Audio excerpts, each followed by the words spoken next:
No, not Richie. Yeah, I'm sorry. It's Richie. Oh, I thought you were apologizing for you. Gina, not here today, but on this day? Is there a... No.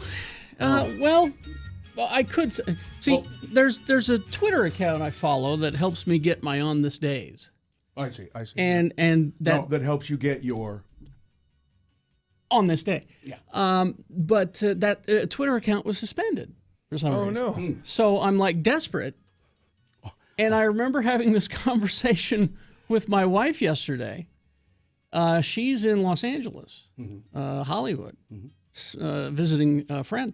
And she's staying at the Riot Hotel, which used to be known as the Hyatt Hotel, which is known as something else now on Sunset Strip. Yeah. But it's like that was Led Zeppelin's favorite place to stay. Kind of their base when they were... And they would take out the whole top floor, and that's where they were throwing TVs out of windows and stuff. But Really? it was nicknamed the Riot Hotels because it rhymed with Hyatt. So on this day... But on this day, it's September. I wonder why they suspended the... I don't know. On this day. On this day, Maybe they didn't pause enough.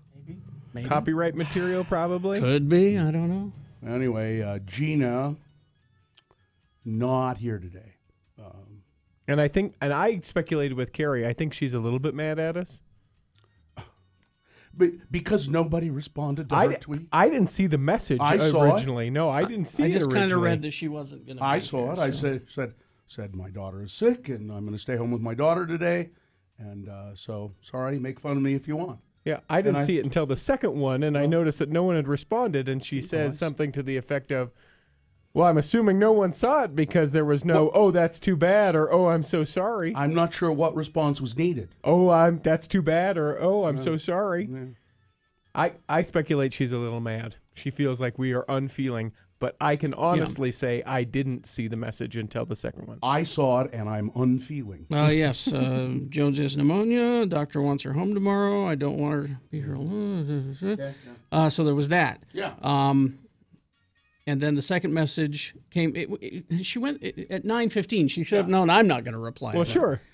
I was in bed. But Well, the first message was 6:08, so I should have replied to that one. But did my last message go through? Because I didn't get any. That sucks. I hope she feels better. Replies, and it looks like I during the night text back a $sign. Yeah, I saw. I wondered what that was. I Did don't you know. do that in the middle of the night? I must have done that in the middle of the night. I was well asleep. Well, I mean, she can be mad, I guess, because she's right. I don't really care. Okay. I don't, that's fine.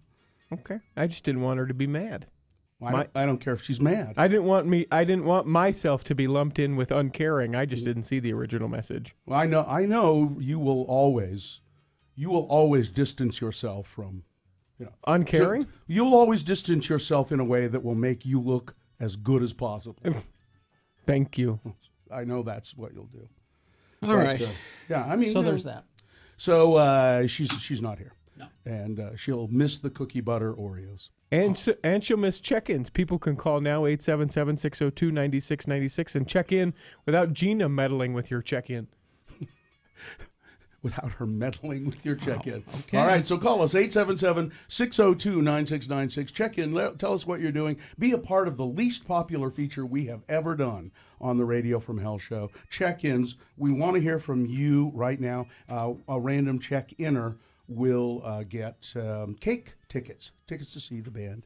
Nice. Cake. So there you go. And, you might want to check in and we'll tell you right now about New Dwello. How's Okay. that? New Dwello Homes. Yeah, they want to help you with some grant money to buy a new home. We talk about buying a new home with New Dwello, but if you are selling a home, Oh yeah. this is also a helpful program to you because to potential buyers, you can say, and look, I've got this for there's you. grant money available for a down payment. So just text the word money to 62687. That's money, 62687. You'll get a link to the preliminary questionnaire.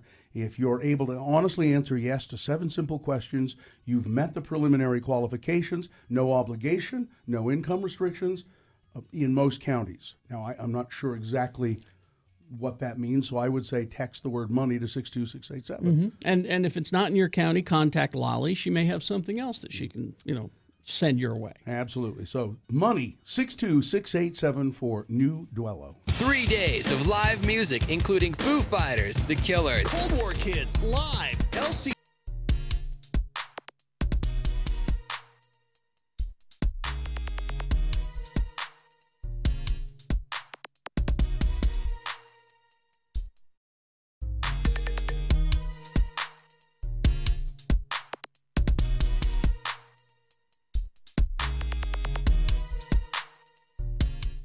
Radio from Hell with Carrie, Bill, and Gina. 96.3 FM, X96. Richie flew back from Cedar City, and he flew back on the plane, on the SkyWest plane, with a celebrity.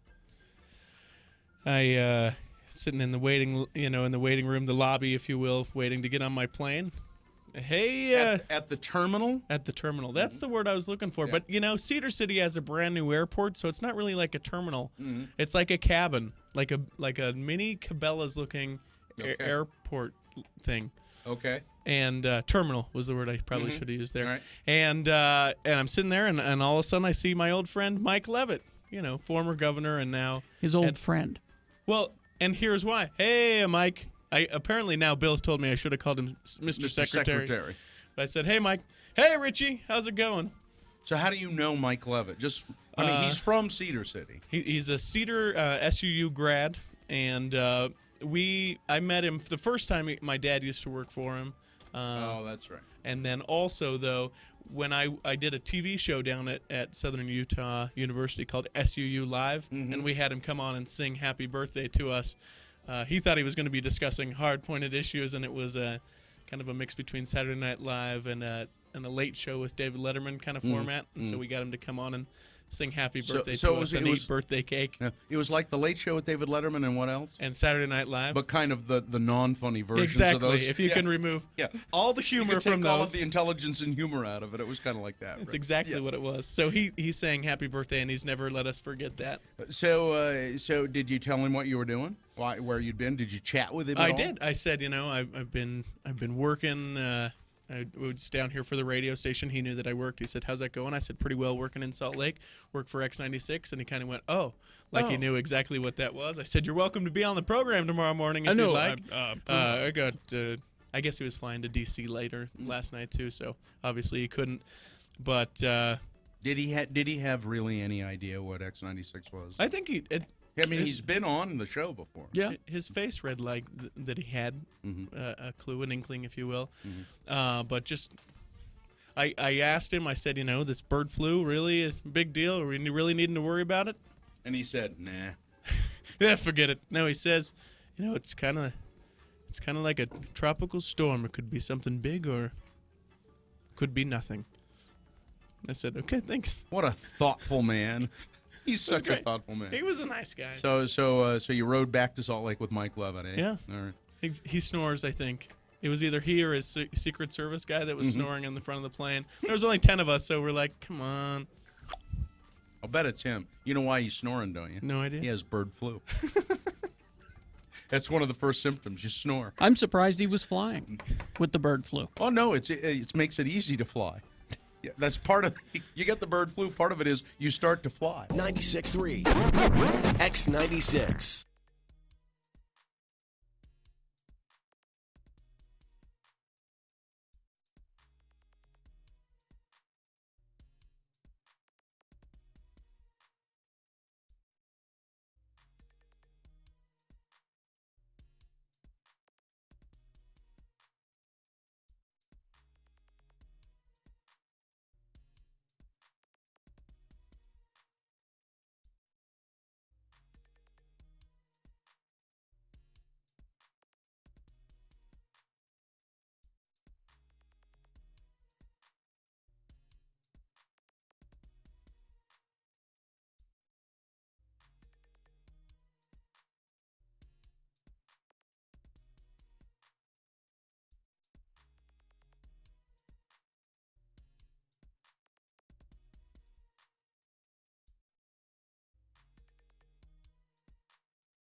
from Hell show on X96. Call 877-602-9696 or text us at 33986. Message and data rates apply. Well, at this rate, It's true, you know. I'm going home early. Oh, because nobody's calling in Yeah. for... all right, let's officially begin the program. Officially beginning the show, brought to you by getting unlimited 1.5% cash back, plus a $100 bonus with the Power Cashback credit card from Security Service Federal Credit Union. Restrictions apply. Get details at ssfcu.org. Now, remember, you can call 877-602-9696 and be a part of this really unpopular radio feature that we do called Check-Ins. Call and let us know what you're doing. Our friend Dick Clark here, he is going to check in live in a second. He's gone out of his way to come all the way from Logan to the studio to do this. The least you people can do is call the radio station to check in. But here's the official beginning of the Radio from Hell show. The moon is 35.1% of full. It's a waxing crescent moon. Full again on October 19th. The moon will rise today at 1:28 p.m., today being Tuesday. It's the 26th day of September in the year of our Lord 2017. It is National Johnny Appleseed Day. Yeah. National Johnny Appleseed. Okay. And National Dumpling Day. Oh, I can get behind that. So, you know, dumplings in any form are good. I prefer chicken Yes. and dumplings. But they also call the little, like gyozas and things like that. They're considered? Those are Yes. considered dumplings as well. Okay, so safe to lump those in. Yeah, there's that. This is the Radio from Hell show. It is North America's most fungible radio broadcast. Starring the Lords of Morning Radio, Kerry Jackson, Bill Allred, and Gina Barberi, who's not here today. So filling in for Gina is Richie Stedman, who normally produces the show. Dylan Allred is producing video for the show that you can see at x96.com/live. And Nick Big Daddy Davis is helping out with the show. Coming up. Yeah. Oh, it's September. Your Z word of the day. Let's see. Here it is. Your Z word of the day for September is... I don't remember. I don't remember what it is. Yeah, that's it. Zilch. Yeah. It's, It could be zilch. Zilch is fine. Zilch, your Z word of the day. Nothing. That means nothing. Yeah. Zero. You do not have a word. Could it it- also is the word. It could have been Zotz Zotz, a great candy. I loved Zotz. and the name of a movie starring Tom Poston. And that's the time for check-ins, everyone. All right. Pretty much. Nobody's called anyways. That's true, yeah. We got some text check-ins. Also got some chat room check-ins. Let's see. We got New Mexico Tony checking in from Fairmont Hot Springs in Butte, Montana. What? Fairmont Hot Springs in Butte, Montana. New Mexico Tony. New Mexico Tony in Montana. He's displaced. He's misplaced. Well, all right. Richard here checking in from work at tech support in the office, getting ready to start my adventure of working from home for the company. Yay, for working in my PJs. Also, I have a PhD in photoshopping and heard my plea about the Kurt Bester Heath Ledger. What he did was he took the Kurt Bester picture, cut it in half down the middle of Kurt's face, and then put Heath Ledger's Joker on the other side. Oh. It was a good effort, but I Did you wanted... tweet it? No, it's just right here in the chat room. We're still trying to get a hold of Kurt Bester, by the way, and get him on the show. He had the oral surgery. I have a check-in from J.D. Armstrong, our astronomer friend on Maui. Says, aloha, lords and lady of the radio. As always, thanks for letting me listen. We have an all-hands meeting for the morning of Tuesday, September 26th. So I would appreciate you putting in extra effort. I think I will need it. Yeah, because you can't stay awake during an all-hands meeting of astronomers. He said the show is still not working outside Utah. Make mine a double or a triple. Consider the meeting. Geek Show says, hey, Gina is the good-looking sister, and I'll have a Sprite, please. JD. Battalion checking in. I got a new beta as a desk mate. That's a fish. A fish. A fish. Let's see. We do have some phone calls. We do have a couple, yes. So let's go to, this is Tasha. Is that right, Tasha? Yeah, that's me. Tasha, what are you doing? I am making my way to work. That fun place. Where do you work, Tasha? I work for a maintenance group, basically. We maintain a building up in the canyon. You're being kind of vague about that. Sounds like she doesn't want to tell us. It's a private company. It's just an HOA. It's just a homeowners association. And so we all work together. What do you do for them? I am housekeeping. I clean 15 stories all to myself. Really? Yes. Do you I need you guys to try really hard. All right. Do you wear rubber gloves, Tasha?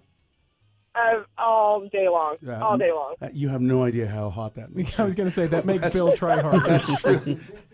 A woman with rubber gloves, and man, I just, whew. All right, thanks, Tasha. All day long. All Okay. Have a good one. All day long and all night Go long. to Laura. Laura checking in.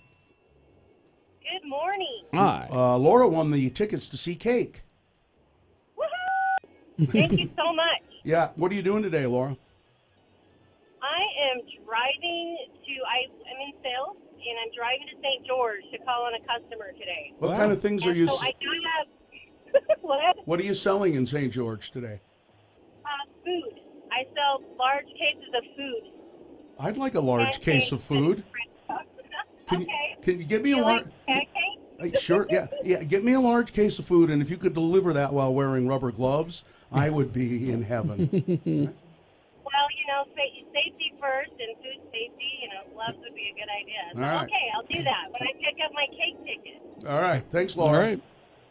Thank you. Have a great day. We'll see you. Tim the tree guy, Meg the manager, Vicky the angel. Checking it is Tequila Tuesday. Oh, see, they have more fun on their show. I think they do. Yeah. Tester Ben checking in. Let's see, Liz, Morgan, Evil Green, Oklahoma Chad, Jeremy from Pennsylvania. Dick Clark is here checking in. Dick Clark is here checking in live. Dick the Dangus. I don't even know what my nickname would be. I got nothing. What you should give it some thought. Eh? Yeah. Yeah, that's not gonna. The Cache Valley Kook. There you go. The Logan Liar. The Logan Liar. Yeah. Dick Clark. You've stopped doing all of those memes in your Twitter. Mostly, and I really want to thank you for that. I'm trying to be considerate of you specifically because, and I know you've muted me long ago, just because of that. So. Yeah. Well, I check every once in a while, and seeing as you've stopped doing it, I've let you back into my Twitter. I appreciate that. All right. Yeah. All right. Well, thanks for checking in. Let's get it over with then. Coming up after these, we got news, and let's see. We want to start the X poll. Yeah, in the next break as well. So just be thinking about it. Our X poll today is if you. So I met a woman this weekend, and her name was Brianna. Brianne. No. Brianna, not Brianna. Brianna. Even though I read it, I read her name, and I went, "Hi, Brianna. Nice to meet you." No, my name's Brianna. Nope. Well, do you have names, or do you know people who have names that cause people trouble? All right. All that and more on the way. Stand by for that. Richie, do you have some traffic for us? I do, in fact, and it is brought to us by celebrating autumn at Snowbird's annual Oktoberfest. Escape for the whole weekend with the Oktoberfest getaway package, including lodging, daily breakfast, and an all-day activities pass from just $105 per person per night. Get all the details at snowbird.com. And actually, there's not. The two accidents are one is in St. George and one is at Flaming Gorge. So don't be on vacation today. Well, our food salesman heading for St. George. Be careful. Yes. Be careful That's down there. just outside of St. George then for our one person traveling there. And keep your eyes on the road with your excellent vision from Hoops Vision. Yes. Go in and get your first appointment. It's absolutely free. Yeah. You shouldn't have to deal with bad vision with glasses, with contact lenses. Especially this time of the year, it's cool outside. So if you're wearing glasses, you walk inside and they immediately fog up. Man, what a pain. I remember for about, I want to say a year after I got rid of the glasses, I was still doing the pushing on the nose thing and trying to adjust them, reaching for them. Hoops Vision will work with you to get as close to perfect vision as you can. Call 877-30-LASIK. That's 877 305-2745, I believe, and talk to them about a free, no obligation appointment. Talk to them about payment plans because they have really good installment plans. They can pay this off for you. And also, they can tell you about your new life. Go to hoopsvision.com. The music starts at 10.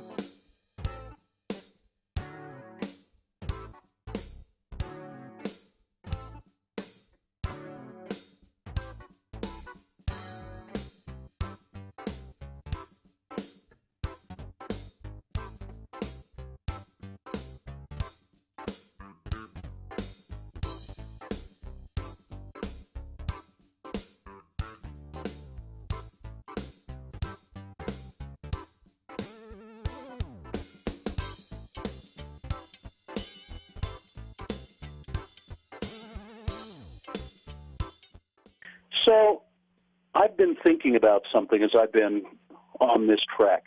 This has really been kind of the hardest thing I've ever done in my life. Walking along, and I mean, this is a staggeringly beautiful country. The vistas are almost indescribable.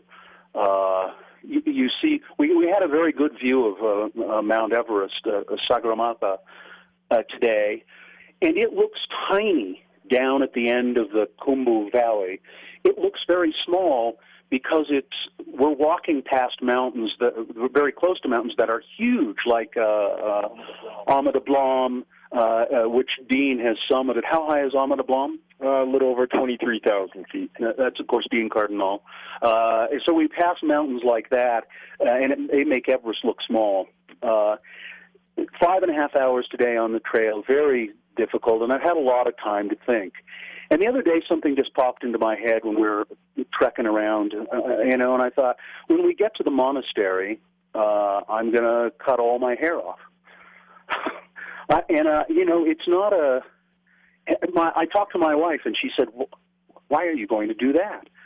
And I said, well, I don't know, it just popped into my mind, and I'm kind of tired of dealing with it on the trail. It's all, my hair is always soaking wet from sweat, and she said, is it a spiritual thing? And I said, well, maybe kind of it is. It is kind of. It's a humility thing, and I feel very humbled by this experience, by what I'm doing here. It's very difficult. I see people around me carrying 200 pounds on their back, and I can barely make it up the hill with 8 pounds on my back. And Geljan Sherpa says, Bill, can I take some? Let me carry your water. Let me, I am humbled by this experience. And now, don't get me wrong. I'm not going to come back and be all weird and religious or anything like that. But it is a humbling experience, and I'm going to go to the monastery here at Tengboche tomorrow sometime, and I guess one of the monks will shave my head, and you'll hear about it on the radio. That's it for now from Tengboche, and namaste, everyone. Namaste.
877-602-9696 or text us at 33986. Message and data rates apply. How's your computer? I'm. It is back, and I'm just putting stories in the queue right now. Okay. So I should be able to do a semblance of news here in just a moment. And it's brought to us by Strong Volkswagen of Salt Lake City. You get 100% lifetime powertrain coverage. Your factory powertrain warranty becomes a lifetime warranty. Online at strongvw.com or call 800-NEW-CARS. I'll play for you my longest news intro. Okay, thank you.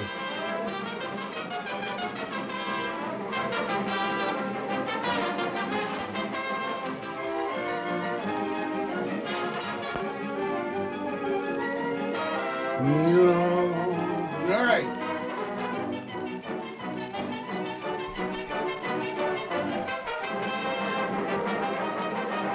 It's very important news. Just you can sense the urgency. Frantically trying to get some stuff here. And I got more if you need it. No, I'm ready. You sure? Because I got. I'm ready. This sounds pretty important. Oh, yeah. Too. This is way more important than the news actually is. Oh. So, story for Gina. I'm sorry she's going to miss this. She's not here today.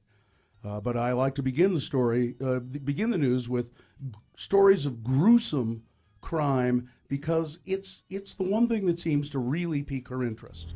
She stopped shopping so much, or because she is she'll- so interested. She'll look up from her computer, and I can tell. She'll say, "I'm listening," and I can tell that she's shut her Amazon account down for the moment during the show. For the moment. Yeah. Russian police appear to have discovered, and listen to how this sentence is put. One of the country's most grisly cases of cannibalism. That's a big country. And there are many cases of cannibalism in Russia. After pictures of dismembered bodies were found on a phone belonging to one of the main suspects.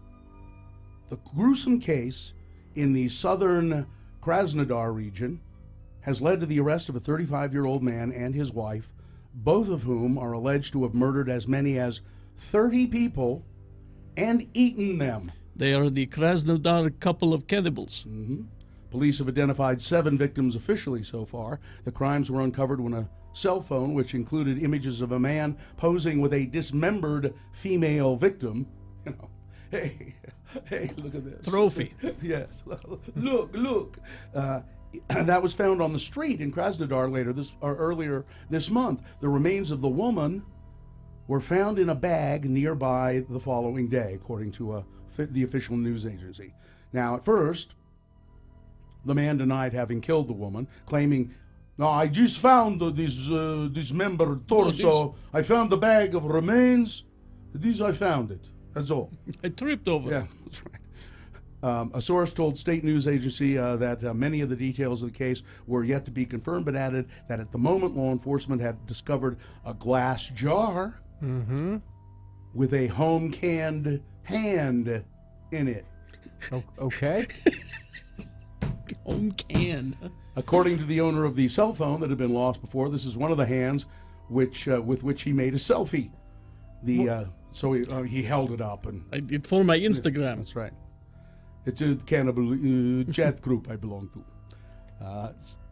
So earlier this year, by the way, former policeman Mikhail Popkov was charged with 60 murders in addition to 22 that had already resulted in convictions. Wow. And he had eaten some of the victims. Well, I had to make sure. Yeah. So there you go. People ask why so many cannibals in Russia. Have you tried the Russian food? Yes. Borscht. Blech. Now, let's see. This is, Richie, you can comment on this story. It's a BYU caffeine story. Okay.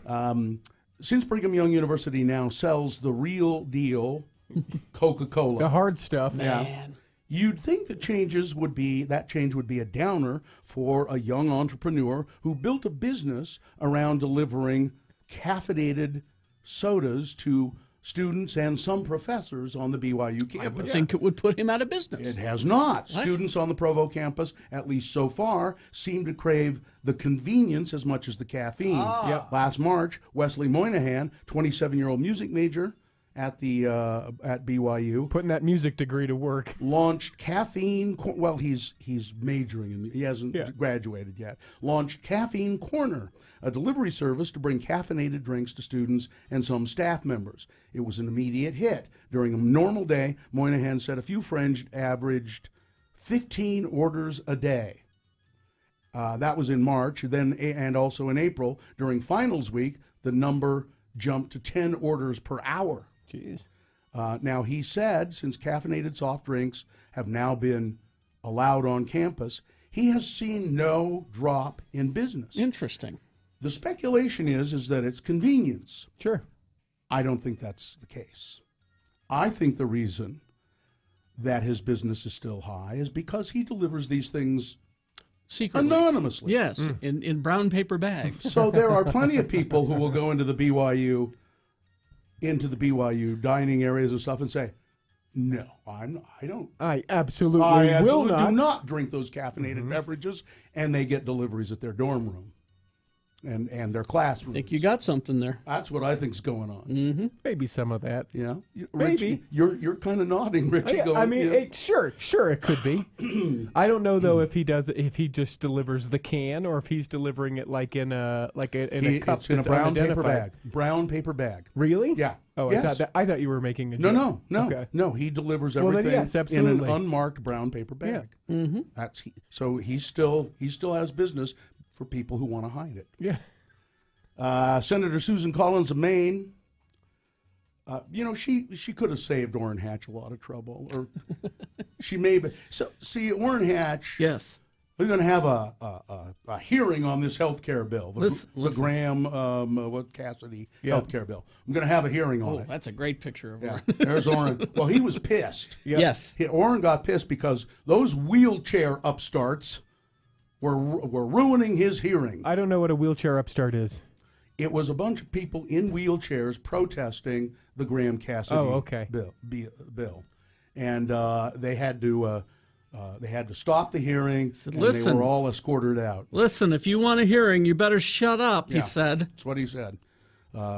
So it just didn't. It doesn't matter if he had just thought for a second, because I think Susan Collins, senator from Maine, had already announced, no, I'm not supporting this health care bill either. It's dead. It's 99% dead. So what will happen? Well, Obamacare, the Affordable Care Act, with its flaws, will remain where it is. Rather than trying to fix what's wrong with it. Yep, they'll continue to gut it. They will, or they'll just let it continue defund to be. it. They'll let it continue to be ineffective, or not completely effective, or as effective as it could be. But the big push is if they get it done by Friday, get a vote by Friday, they only have to have 50 votes. It's a parliamentary procedure thing. Still doesn't matter. But they don't have enough. Yeah, but so the difference is so now if they're going to change anything after Friday, it becomes they have to have a 60 vote to get anything passed. So they will no matter what have to get Democrats involved on any sort of revision after Friday, and that's why they've been trying to push everything through before then. And I'm not convinced it's dead until that deadline hits. Yeah. Because the Koch brothers are saying to the GOP, you better get your people in line, or we're going to pull all of their money. Well, it'll be we'll see. Friday is the deadline. But I just thought, Hatch said these wheelchair disruptors. Yes. Shut up. Silence. He has to say shut up, because if he says silence, you'll really hear his lisp. Donald Trump took to Twitter yesterday to praise the fans who booed NFL players taking a knee during the national anthem, saying they demand respect for our flag. The country of Puerto Rico, not the country, it's actually a part of the United States, really. Yeah. It's a United American citizens. Yeah, it's a United States territory. Yeah. Puerto Rico, nobody's really quite sure how bad things are there. Although some word is leaking out, but there's almost no communication. It's because there's no power. From Puerto Rico. There's no power on the entire island of Puerto Rico. And there's no I don't think there are any, certainly no commercial flights getting in and out of there, and they're pretty devastated. This is becoming some Katrina-level neglect here. Yeah, and the president of the United States has spent 99% of his time criticizing football players and the NFL, and hardly any time mentioning anything about Puerto Rico. Now, he did when this was called to his attention. He tweeted something about it, I think, this morning. And that fixed everything. Yeah, well, yes. His magic tweets. That's how he gets things done. That's right. And then finally this story, and then we'll get to the X-Poll. Well, we got sport. I actually have good sports today. Sports weather traffic. All right. Finally this story, though. Woman parked her car in Denver. She came out after being in a store or whatever, and there was a big scratch on her car. And she found an apology note along with two $20 bills and half a joint. There's a picture of it. Apology accepted. You can go to x96.com/live. There it is. There's the note, two $20 bills. Sorry I scratched your car. And there's half a joint in a plastic bag because it's Denver. All right? I love that. All right, so there you go. Nice. All right. Sports brought to you by X96, welcoming Warren Miller to the Abravanel Hall October 13th and 14th with more showings in Orem, Park City, and Ogden.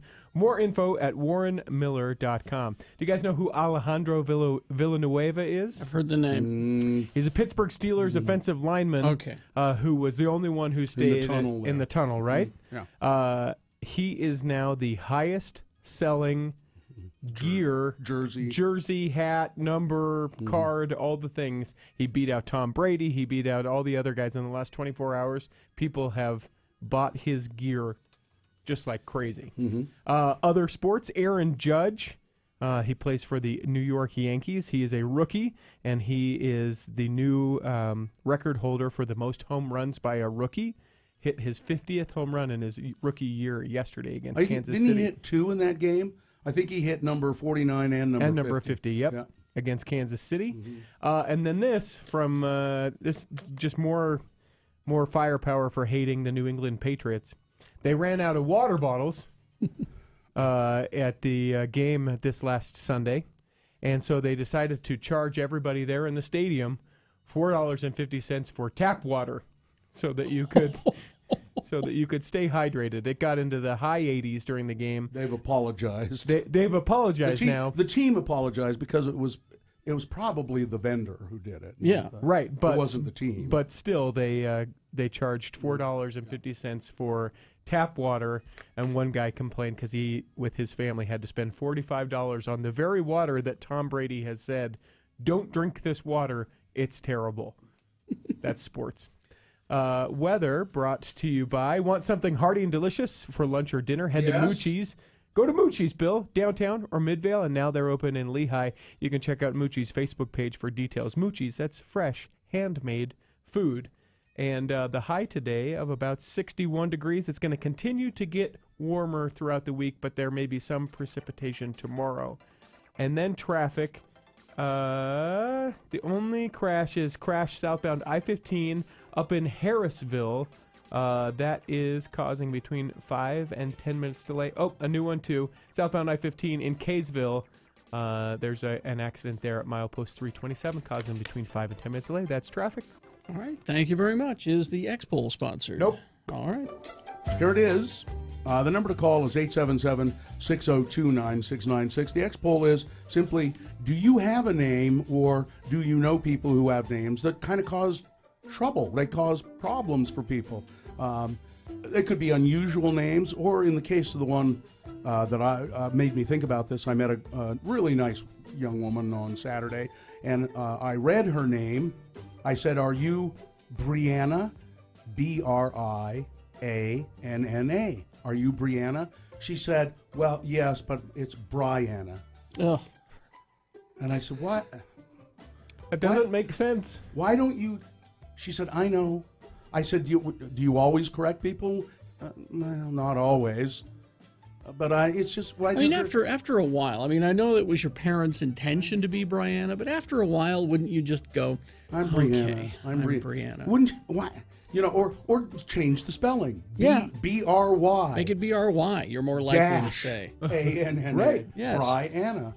So anyway, do you know stories about that, or do you have a name like that? Give us a call, 877-602-9696. So I have one, and people will say, no, there's no way that this happened because it's one of those like urban legends, but I swear to you that this happened. Okay. When I was serving as a missionary in Cleveland, we get media referrals where people order like a Bible on the TV, and then you go to their house. And the woman's name was Shathade. What? Shathade was her name. Shathade. And it was spelled like sockhead. Oh. It's spelled like what again? No, the Radio from Hell, sockhead. Well, I can't say S-head. S-head. Yeah. Okay. Shathade spelled like S. I swear to you on my life. And I have the phone in my hand, and I'm like, this is fairly new, and I'm going, and I think I defaulted to the last name, like, is Mrs. Robinson or whatever her name is, right? That was her first name. Yeah, it was her first name was Shathade, and she goes, "Oh, this is Shathade," and I was like, I looked back at it and went, well, what okay, was what's the Steve Martin one? Asweepe? Asweepe, yeah. Asweepe. Let's see. Asweepe. Our friend Ivy checking in. This is, my real name is Ivana, but I started going by Ivy when I was 15 years old because nobody could remember, spell, or pronounce Ivana right. When people would call and ask for Ivy, my dad would say, nobody is here by that name, and hang up. Oh, good. Yeah, because her dad was, I know this, her dad was very, very proud of the name Ivana and insisted that she call herself that. And why Ivana, not Ivana? Because isn't it spelled the same? That's a good point. That again, we're talking, that's the same thing. Because if I'd looked at that name, I probably would have gone Ivana. Ivana. And she would have had to say, no, it's Ivana. Here's someone who says that they know someone named, it's spelled L-A-A, but the dash is not silent, so it's La. La Dash. LaDasha? LaDasha? LaDasha. That's what it is. See, some of these you got to call in with these. I can't decipher some of these. Somebody did that to their kid. I'm a female. Before I got married, my last name was Dick. After I graduated high school, I really didn't have much direction in life. Decided to join the Navy. Like all military branches, you go by your last name. I was fireman, then petty officer Dick for 4 years. Never have so many people flat out refuse to use my name and demand I come up with a nickname or be referred to because they couldn't call me Dick. I just don't want to call you Officer Dick. Funny. Let's go to Vanayan, I'm going to guess. It's actually pronounced Vanian. Vanian. Okay. Because you need another I in there. So what was that? It should be V-A-I. To make it Vanian. Oh yeah, I've heard everything. I had a 8th grade teacher calling roll and called me Vivian in front of the class. Oh, jeez. Lovely. So why did your parents name you this? Do you have any idea? Now it's Vanian, right? Yeah. Why Vanian? Why did they name you this? Yeah, my mom actually named me after the lead singer for an old band called The Damned. Oh. Sure, I know The Yeah. Damned. Yeah, I mean, Dave Vanian. Oh, okay. Huh. So you got a last name as a first name. Thanks, Mom. Yep, exactly. All right. All right. Well, Thank you. Vanian, one other. Are you still there? Yeah, he's still here. Vanian? Thought he What was. was that? Are you, Yeah. I'm just curious if you don't mind. What's your last name? My last name is Murha. Oh, my gosh. Wow. Yeah. I am so sorry. Vanian Murha. When you say no idea where it's from. When you say it together, it's kind of cool. Yeah. Yeah. Yeah. I actually really dig the name. It's just it gets butchered. Yeah, it's the spelling is the problem. All All right. right. Thanks, Vanian. Thank you. Thank you. Bye. Let's see. My cousin's brother-in-law is Xian. It's pronounced Sean. Yeah. Wow. Let's see. Girl at my work is named, it's spelled Flesha, but it's pronounced Felicia. Oh, jeez. I love Utah. Just fix it. The hell? Just fix the spelling. But is it being so? You would never tell someone that had a foreign name to change their name, right? Like we've had interns. I remember Naz. Her real name was Naziola. You said she should go by that. You would never encourage her to change her name. Well, there's nothing wrong with the name. No, there's nothing wrong. Nazio. But isn't an element of this being true to the name that parents gave, or do we just forgo it and be like, listen, I don't want to have to correct everyone for the rest of my life? Yeah, just change the spelling slightly. Yeah. To Vanian. Yeah, that's okay. If you want to be called Vanian, that's fine. Sure. VAI, or, but his spelling was VAN. Yeah. So the first thing you're going to say is Vanian. Yeah. No, I'm sorry, it's Vanian. Okay. Just change the spelling. My daughter's name is Halczia. Do it again. Halczia. Halzia. Pronounced Halsha. Halsha. It's Polish. Polish, yeah. Now, so in that case, if it's a Polish name, then you just have to instruct people on how to say it. But. Hubert Snoke. I've heard both pronounced a million different ways and rarely correctly. Even with the help of Futurama and Star Wars, people are challenged. I just got truncated version of my middle name. I tell them to call me Chris. Hubert Snoke. Hubert Snoke. It's Hubert. Snokey. Maybe it is Hubert.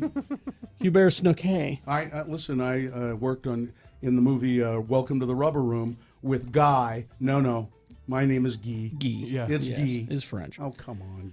All right. We'll continue this on the other side. We got a few people hang on the line there. A lot of them coming in now. So it's 877-602-9696. It is the X-Poll. Tell us about your challenging name. A quick peek at traffic. Southbound I-15 in Kaysville around milepost 327. There is a delay there between 5 and 10 minutes. And also southbound I-15 around milepost 348. That's up in Harrisville. There is some delay there on the right-hand side. 5 to 10 minute delay, and that is your traffic. All right. Thank you very much. Remember the phone number. It's 877-602-9696. Hi there, it's Kerry Jackson. Geek Show is me and all my best friends sitting in my basement studio, drinking, laughing, and talking about the stuff we love. Sci-fi, movies, TV shows, comic books, toys, games, and more. Get a new Not Safe for Work episode every Monday morning. GeekShowPodcast.com.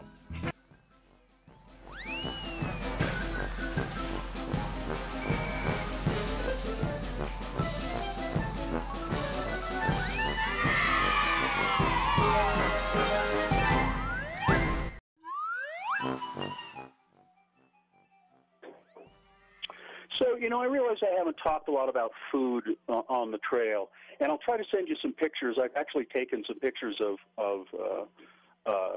plates of food that I've been eating, but it's really interesting. All the places we stop at tea houses for food, and lunch and dinner, and generally we'll have hot black tea. And then you can order. There are a variety of things on the menu, and they're all kind of the same. You can get spaghetti with meat sauce, spaghetti with tomato sauce, spaghetti with a fried egg on top, and then there are also various local things that you can have. For instance, tonight I'm having Sherpa stew with vegetables. And if I want to, I could have Sherpa stew with vegetables and meat, and that would probably be buffalo meat. I decided I could have a steak. It's a buffalo steak. I'd have thought, I don't think I want a buffalo steak. So there are all kinds of things you can eat. And the service is really pretty good. It's not very crowded up here at this time of the year, and so the service is pretty fast, and they bring stuff out. But it's I don't know how to describe. It sounds like normal food, but it isn't. It has a really all of it has a very odd kind of twist to it. It's good. It's filling. But it all has this kind of, like I had a tuna sandwich today. I said, let me try a tuna sandwich and a bowl of soup. Well, the tuna sandwich was just a canned tuna on bread that had been heated up, and I don't think there was anything else on the bread. Just tuna and bread, and then it had been heated up. It was a little odd, but believe me, I ate it. And then one of my favorite things, though, is potato time with the Sherpa guys who are carrying our stuff. A great crew of guys carrying our stuff, and they all gather around and have potato time. There's a big plate of like red potatoes, so back home, small red potatoes, and they bake them up and they take them in their hands and they rub the skin off of them, and then they dip the potato in this kind of hot, spicy pepper chili pepper stuff. Really good. A hot potato, nothing like it at the end of 2 hours I walked up and up and up today. We'll tell you more about it coming up.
The name Radio from Hell came from working in a spider-infested, dusty old studio with substandard equipment in Ogden. Now, Carrie, Bill, and Gina have a big, fancy studio in beautiful downtown Salt Lake. And they still find things to bitch about.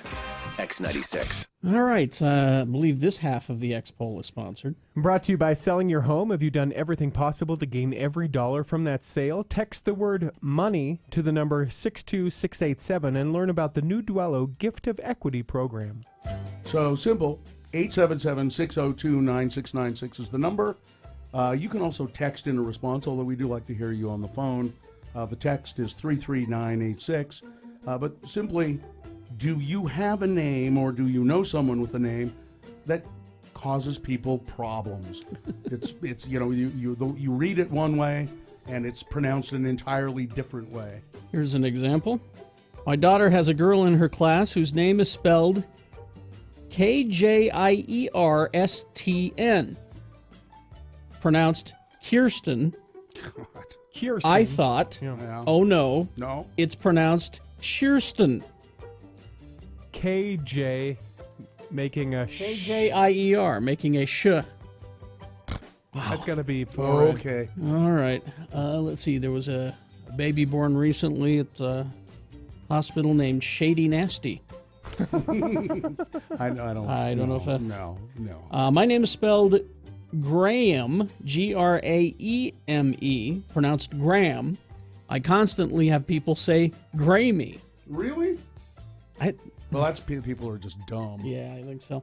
Oh. This is Amanda. Hi, Amanda. Hi, how's it going, you guys? Good. Now, Great. Amanda, your last name is here on the screen, and it's spelled out. And I'm gonna guess, okay, before you say it. Now, I would say if I looked at that name, I would say your last name is Penix. Because that's exactly how it's spelled. Penix. That's yeah, that's what you think. Is it penis? Penix? Penix. Is it really? Now, is that your Yeah. last? That's your last name? Yes. Where is that a married name? Yeah. Well, see, now you are not required to take the name of your husband. You know that. I know. I think about changing it all the time. What kind of a name is Penix? Apparently it's like French, but I don't know if I believe that. Well, now I would also ask, why does your husband insist on saying, no, it's pronounced Penix? Yes. Because he will go out of his way to correct. Because he people. thinks I think it's he's funny. actually really proud. Oh yeah, he's totally proud of it. All right, Amanda. All right, Amanda. All right, Thank you. Mrs. Penix. My aunt's last name is actually Woodcock. Oh so no, we're come We're on. just keeping it. Yeah. Get out of town, Amanda. That Come family on. reunion. You just made all that up for a joke. All right. Thank you. No, I promise. Thank you. And the Amanda. check's in the mail. Let's go 877-602-9696. Met someone named Ellen Keller. No. Married name. Yeah? Ellen Keller. Her parents weren't that cruel, but I did go to high school with a Candace Kane. Well, Candy Kane. And, you know, I just saw a story about him in the paper Sunday. Patrick Page, Shakespearean actor, did a lot of work over the years at the Utah Shakespeare Festival. He's back doing a one-man show there. But, you know, he married Paige Davis. So it's Paige Page? Yeah. Yeah. I mean, she still uses her professional name, I'm sure. She's the voice of the R.C. Willey commercial. Is she the cute little brunette? She's very brunette. I don't think she's little, but okay. Well, I don't know. Let's see. My husband's middle name is Grenn, Grenn, not Green. People will ask him if he's sure he spelled it right. You know how to spell your name, sir? I know a girl named Kaylee, but it's spelled Celidh. No. Celtic, apparently. All right. That seems like a lie. That does. Devin, hi. Go ahead. Thanks for letting me listen. My dad served his religiously affiliated mission trip in West Virginia, and this lady had a son named Pajamas, spelled like pajamas. Pajamas? Pajamas. Pajamas. P-A-J-A-M-A-S. Oh, that's just mean. Pajamas. They saw it. They saw the name in a Sears catalog. They told my dad, and they liked it. Well, they live up in the hills, did they, in West Virginia? Yes, they did. That's right. That's right. Oh, geez. Pajamas. All right, thanks, I Devin. kind of like that, actually. Let's see. Here's one.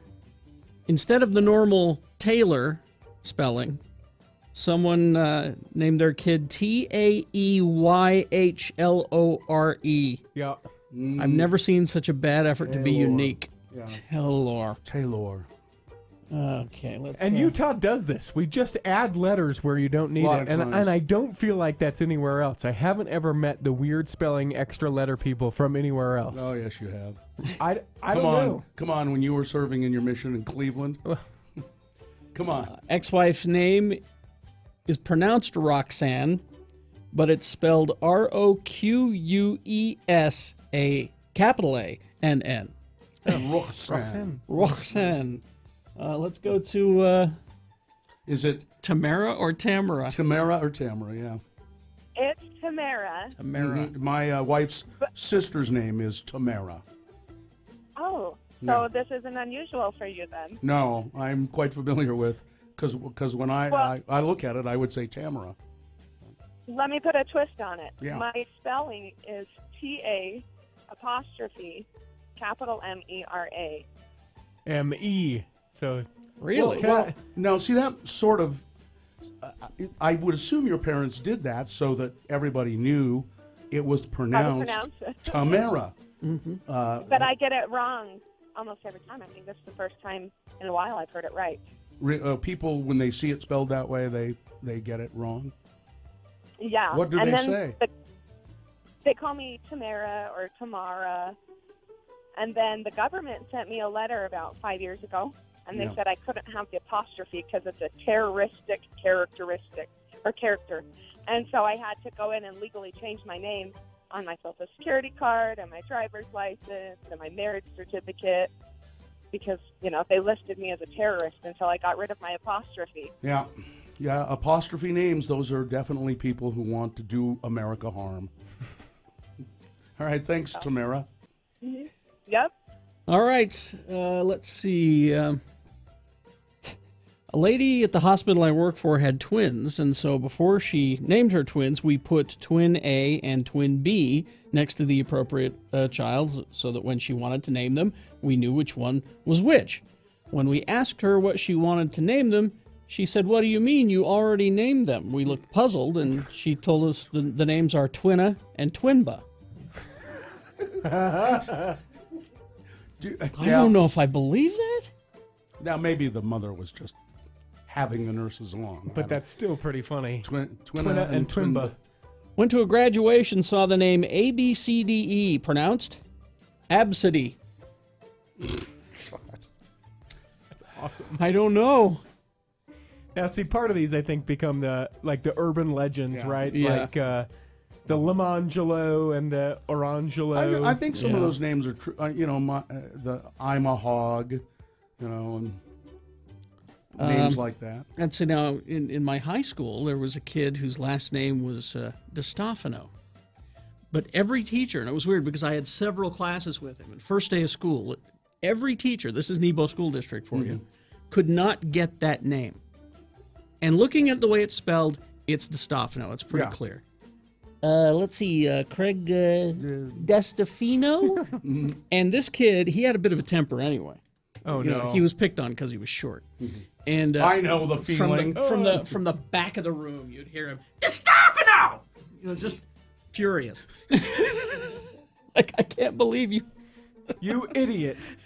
Yeah. Have you checked to see if he's at the Utah State Prison? I have not. I wonder how he's doing. Quick look at traffic brought to you by It's the News You Trust from the most experienced team in Utah. 2 News. Check out the new KUTV.com.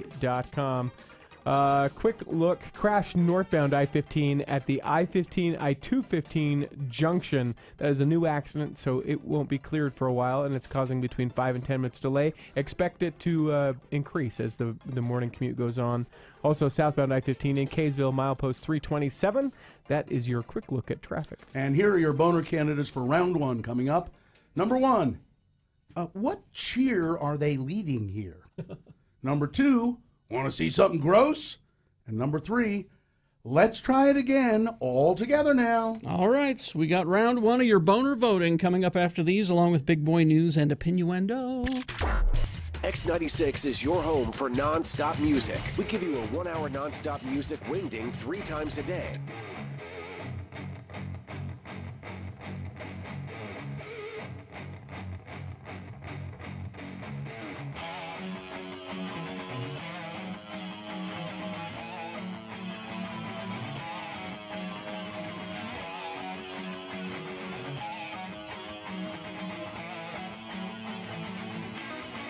Well, here I am at 12,887 feet. Ben Bochet. The Tengoshe Monastery is here, and 5.5 hours on the road to Tengoshe today. The first part of the walk, I'd say the first 3.5 hours, fairly nice, fairly leisurely. We left Namche, and it was just kind of gentle up and down. And then we crossed the river. What's the name of the river again? Dudakosi River. We crossed the river and had some lunch, and then started up. And it was, I'm telling you, it was 2 hours, 2.5 hours, up, unrelenting, up to 12,800 and some odd feet. So it's not a walk in the park. Well, it is a walk in the park. This is the Sagarmatha National Park. Sagarmatha is the name of Everest in Nepali. So anyway, I'm on the trail, and I saw my first yak today. You don't see yak down low. As a matter of fact, if the yak go, I guess, below about 12,000 feet, they will die. They can't go down to where we started. And conversely, there are buffalo down below and cows down below, and they can't come up high, or they will die. And there's a great story about the buffalo and the yak. The yak apparently there's no salt in Nepal, and so the yak decided that they would go to Tibet and find salt for the people of Nepal. And when they got to Tibet was so beautiful, they decided they would just stay. And so the cows, and you'll see the cows and the buffalo always looking up, and they're always looking up wondering when the yak are going to bring the salt back. Does that make sense? Anyway, we passed places that were offering fresh yak cheese. I didn't try it. But I will, and yak milk soon to come.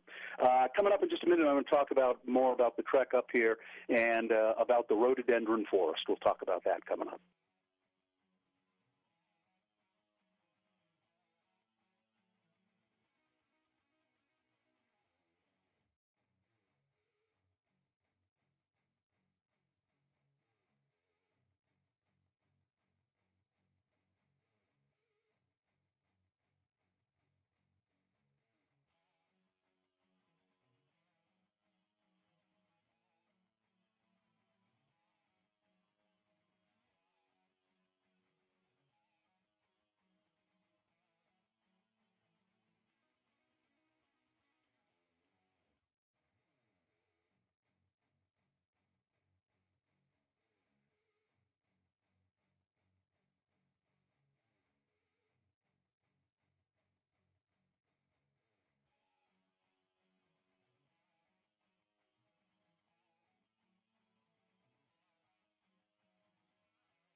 Tix, Radio from Hell. All right, 7:21 right now. Time for round one of your boner voting. What you're going to do is we're going to present 3 news stories here for you. Tales of bad, stupid, or funny human behavior. Boner means mistake, of course. We're going to give you 2 candidates now, then a third after the big boy news. Now, once you've heard all 3, you're going to decide which of these 3 is the worst of these 3. Which one of these 3 deserves to go forward to boner fight and possibly become boner of the day. Doesn't make it boner of the day if it wins here. It has to win against the winner of round 2, which happens next hour. All right. One of you lucky random boner voters is going to receive a nice thing. Not that I can see. They're going to get the knowledge knowing that they helped decide boner round 1 winner. That they shared their rights. This is what a highly rated morning show. We have all the best prizes. I decided to do the cake tickets early because I didn't know with check-ins how that would go. So that's why there's no cake tickets this hour. All right. All right. Number 2. All right, thank you. Here's boner candidate number 1. Now, what cheer is it they're leading here? You should see the picture. Okay. Go to x96.com/live. The video is even more. Looks like a bunch of cheerleaders. Well, it's a group of high school cheerleaders. Okay. Performing on the sidelines of the football field while wearing lingerie. I was going to say garter belts. Oh, okay. You see the garter belts and like hose, fishnet stockings, and garter belts. Okay. And lingerie, and they were very much in sync doing their routine as they ground. They were doing a hip grind. They were doing a hip grind, and they were holding overnight bags, all of them. Why? And it was for a high school football game in Miami, and the hip grind that they were doing is really rather suggestive. I think I have to agree with people who said this was not appropriate for a high school football game. It does look like some bad choices are made there. Boner candidate number 1. What cheer is it that they're leading here? Boner candidate number 2. You want to see something gross? A Pennsylvania funeral director has been charged with abusing corpses for allegedly taking cell phone pictures of the dead to gross out her friends and family. Ooh. Oh, but it's just a funny prank. 27-year-old Angelina. Here's one of those names. Angeliga. It's Angeliga. ANGELIEGHA.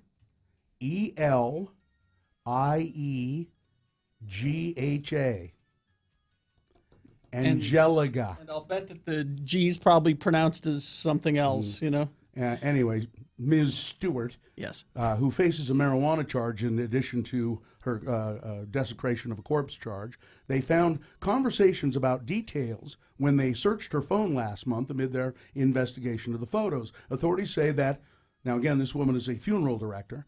Authorities say that she took pictures of one corpse during an organ harvesting process and others of decomposing corpses. Some of the corpses were in caskets, some were not. Authorities on Monday were still trying to identify the corpses. Records show that Ms. Stewart applied for a public defender, but that office said that they hadn't assigned anyone to represent her yet. But so here she is taking pictures of corpses at the funeral home to, gross out her friends and family. Boner candidate number 2. Big deal. They won't care. Coming up in a moment, boner candidate number 3. Let's try it again. All together now. Heil Hitler. Oh. Boner candidate number 3 coming up after this here big boy news and opinioendo. Brought to you by. Save 30% off a new 2017 Chevy Silverado, Malibu, or Cruise at Utah's #1 selling Chevy dealer, Riverton Chevy. Online at rivertonchevy.com.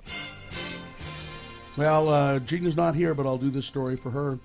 No one loved a fancy cocktail party and a chance to show off a little more than Jake Marandino. In early 2015, the 51-year-old Texas millionaire talked about retiring to Mexico with his 23-year-old boyfriend, David Meza. Okay. It was to be one of the last happy times that Mr. Marendino shared with his friends. Just 2 months later, Mexican police found Mr. Marendino's blood-soaked Range Rover on a local road near a coastal town in Rosarito. Trail of blood and intestines led police to his body at the bottom of a nearby ravine.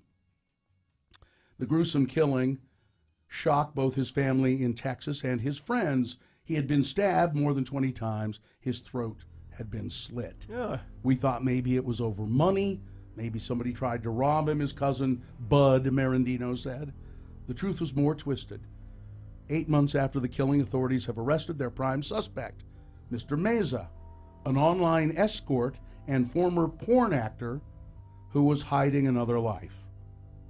Investigators suspect that Mr. Meza killed his lover, Mr. Marendino, so that he could inherit Marendino's multi-million-dollar estate and his condo. Adding to the shock, investigators discovered that Mr. Meza had been leading a double life that Mr. Marendino knew nothing about. David Meza was engaged and living in San Diego with his pregnant girlfriend. What? Wow. Authorities said that the pregnant girlfriend, lied to them about David Meza's whereabouts on the night of Marendino's slaying, indicating to them at least that she probably kind of knew what was going on. And if I were watching that on CSI, I would say, unbelievable. Yeah. Yep. Truth, Carrie. Yes. I don't know if you've ever heard this, but truth can and often is stranger than fiction. I've got a news story I'd like to share with you, Bill. Yeah. This from the Salt Lake Tribune today. This is the very kind of story that I kind of hate here in the state of Utah. As a group, we Mormon folk really want to be accepted. You like me. And You normal, really and you like me. me. We're normal. Right? And so there's always a story written where it's like, motorcycle rider who's a Mormon, right? Yeah. Like we have to be like, Yeah. Yeah. So this article from the Salt Lake Tribune today is talking about genealogy and about how different presidents of the LDS Church have and are related to celebrities. For example, let me give you the for example. Okay. President Gordon B. Hinckley, a Yes. former prophet of the church, Yeah. is related to Johnny Depp. And you're thinking, wow, okay, so, He passed, didn't he? Yeah, President Hinckley has passed. Not Johnny Depp. No, Okay. President Hinckley has passed. So you're thinking, oh, man, there's got to be some sort of close connection that they would obviously write this article about. They are 10th cousins 5 times removed. Yeah. And that's the kind of thing that this entire article is about. That's what it's there for? So I'll give you one more. Okay. Let's see here. Howard W. Hunter, the prophet before President Hinckley. Mm-hmm. He passed? I believe he's passed. He also Is it has passed? passed. Okay. Yes. Was related to Elvis Presley. Okay. They Sure. were 11th cousins 2 times removed. There is no sort of like close connection with these former leaders Now, of see- the LDS Church and anyone, and that's what this article is about. You've got to stop reading the Deseret News. No, this is the Salt Lake Tribune. Weird. This has been a message from the Church of Jesus Christ of Latter-day Saints.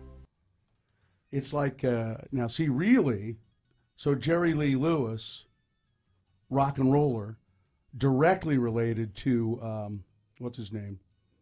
The preacher. I've sinned against me, my Lord. Falwell. No, not Falwell. Not Falwell, but the other one. Anyway, they were directly related. Yeah, they were so first that cousins. that kind of thing, I think you go, oh, okay, sure. Or did you know that this person's Yeah, dad was? that's a thing. That's the story. Yeah. That's a story. If somebody had told me that the president of the church now, Monson, was Jerry Lee Lewis's first cousin, then that's a story. That's a story. That, what you just read, is not a story. And they also delicately, they say, and even some are related to former President Barack Obama, like it's, they kind of... Okay, now they kind of now it's cheat just in like this. somebody had an assignment to fill space in the paper, and they stuck it in there. I hate that kind of stuff. Now, let me talk about this quickly. I think the election is today in Alabama. Roy Moore going up against Big Luther Strange. Now, Luther Strange is backed by Donald Trump. And Roy Moore is very well known in Alabama. He's been on the Supreme Court. He's a Supreme Court justice in Alabama and has been thrown off the court twice. He was doing a campaign rally last night, and at the campaign rally, Judge Moore pulled out a gun on the podium and said, and I want you all to know I support Second Amendment rights.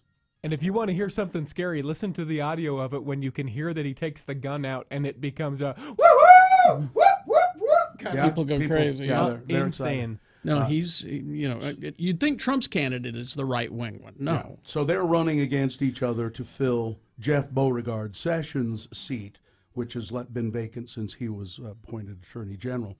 And it looks as though, and I don't know if it's a big deal, but it looks as though Trump's candidate is going to lose. Yeah. Luther Strange. Big Luther. Yeah. It took Donald Trump 5 full days to respond to the devastation wrought by Hurricane Maria on the lives of 3.5 million Americans in Puerto Rico. And when he finally did so, his comments on Twitter were so devoid of empathy, it threatened to spark a new controversy. Hot on the heels of the billowing dispute he single-handedly provoked over African-American football players protesting racial inequality during the national anthem, Trump launched another provocation on last night, with a belated and lackluster response to the Puerto Rican disaster. In a series of 3 tweets, he effectively blamed the islanders, the Puerto Rican islanders, all of whom are American citizens, for their own misfortune. Texas and Florida are doing great, but Puerto Rico, which was already suffering from broken infrastructure and massive debt, is in deep trouble, he said. Trump acknowledged that much of the island was destroyed, but caustically went on to say that its electrical grid was already in terrible shape. They don't know how to take care of things, you know? Puerto Rico owed billions. They owe billions of dollars to Wall Street. They owe billions of dollars to American banks. Mm-hmm. You know, that's all true. And you know what? If any of this had happened to a state in the United States, as it did to New York many years ago, New York City, the government went in, the federal government went in and said, well, you've screwed up, but we're bailing you out of this because the city's going to collapse. But Puerto Rico, would you no? Would you Google? I have a theory. Find out who Puerto Rico voted for in the election. Okay, I'm thinking that it was. I'm sure it was Hillary. Yeah. And that's just a little theory I got there. The Salt Lake City Council is going to consider renaming Columbus Day. The Salt Lake City Council. Yeah, as Indigenous Peoples Day. Oh. A resolution being sponsored by Salt Lake City Councilman Charlie Luke could be discussed as early as October 3rd and voted on ahead of Columbus Day, which is October 9th. We, Salt Lake City, will refer to it as Indigenous Peoples Day if this passes, said Charlie Luke. The resolution is being supported by the Utah League of Native American Voters. While Columbus Day traditionally honors Columbus's arrival in the Americas, tribal groups say it's not a day of celebration for them. There is a day that still celebrates, to a lot of people, a legacy of enslavement, a legacy of violence, a legacy of just incredible racial bias. Columbus was a hideous person. He enslaved. So this was in, I think, Jamaica. Is that where he really landed? The West Indies in there. He enslaved the native people there.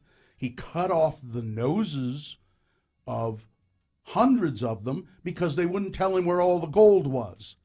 They kept saying, we don't have gold. We don't have any. We don't know what you're talking about. And so that's Christopher Columbus. But we really should honor him. Shouldn't we? No. All right. Sports, weather, traffic, and then we'll get to boner candidate number 3. No sports here, but weather brought to you by Get Unlimited 1.5% cash back plus a $100 bonus with the Power Cashback credit card from Security Service Federal Credit Union. Restrictions apply. Get details at ssfcu.org. High today of about 61 and continually warmer throughout the week. By the weekend, it should be middle 70s. So that's exciting. Maybe a little precipitation tomorrow. That is exciting. It is exciting because for a lot of people, I think they went snow already, September, but no. Traffic, a quick look, brought to you by Celebrating Autumn at Snowbird's annual Oktoberfest. You can escape for the whole weekend with the Oktoberfest getaway package, including lodging, daily breakfast, and an all-day activities pass from just $105 per person per night. Get details at snowbird.com. There is a delay northbound, 2000 west at Highway 193. That's out in Syracuse. Northbound 1900 west at 38 south in Sunset. And for our friend of the program who is driving southbound down to St. George, there is a crash just outside of Meadow, so please be careful. All right, here's boner candidate number 3. Let's try it again. All together now. Heil Hitler! A substitute teacher in Georgia, so I guess it would be Heil Hitler. A substitute teacher in Georgia. Oh, Georgia, Vermont. Oh, okay. All right. Well, I got excited there for a moment. Well, you see Georgia. It's the state of Georgia, but no, it's a place called Georgia, Vermont. Has been fired after she taught her students the Nazi salute and then had them demonstrate it with her, according to local media reports. The teacher, who was not identified, was filling in as a long-term substitute for a third-grade class at Georgia Elementary and Middle School. According to 7 Days, the incident took place Thursday as students were returning from the cafeteria to their classroom. School officials say the children were walking with their arms raised in the traditional Nazi salute, with their teacher, the substitute, demonstrating right alongside them. Well, a parent in the parking lot witnessed the event. Some other teachers witnessed the event and rightfully said, what's going on here? Why are these, little elementary kids Heil Hitlering? The parent reported the incident to school officials who confronted the substitute teacher. She admitted to making the gesture, said she was just trying to teach them about Nazi culture and what it was like. I was immersing them in Nazi culture. Yeah. She was fired immediately. Yeah. Boner candidate number 3. Well, let's try it again. All together now. Heil Hitler! The Führer was a terrific dancer. All right. Before we review the first two and vote, just quickly, Puerto Rico cannot vote in the presidential election. However, they do have caucuses and primaries for the presidential election.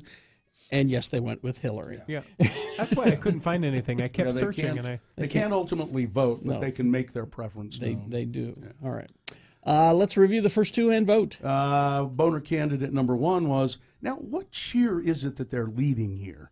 These really probably inappropriately clad high school cheerleaders in Miami doing a bump and grind routine while wearing garter belts and hose and on the sidelines of a high school football game. Probably, if you want to go to Las Vegas and see this kind of thing with perhaps slightly older women, that's okay. Boner candidate number 2, you want to see something gross? It's the funeral director, a woman who took pictures of bodies at the funeral home, decomposing bodies, a body that was being harvested for organs, and took pictures of them so she could gross out her friends and family. And boner candidate number 3, let's try it again. All together now, Heil Hitler. All right, let's do it.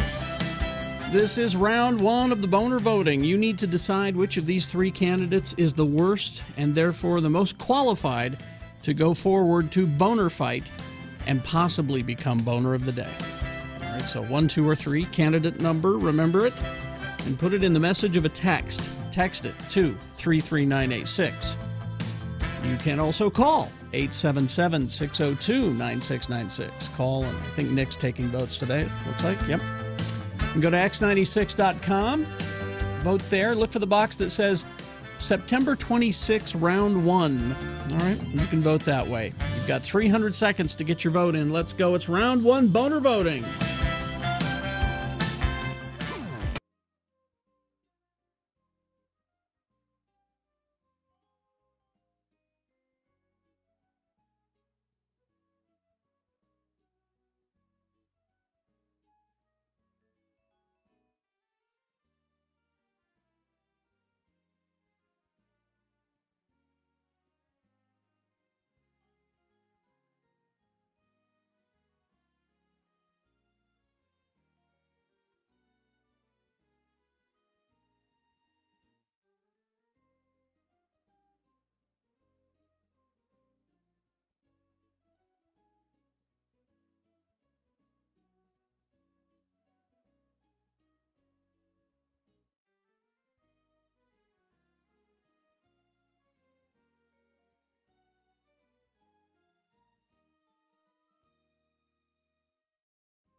X96. All right, 7:47. Time to award your boner round one. What did I see? Chainsaw. Oh, that's right. Yeah, he's coming in here after. Yeah, Chainsaw Guy's on the way.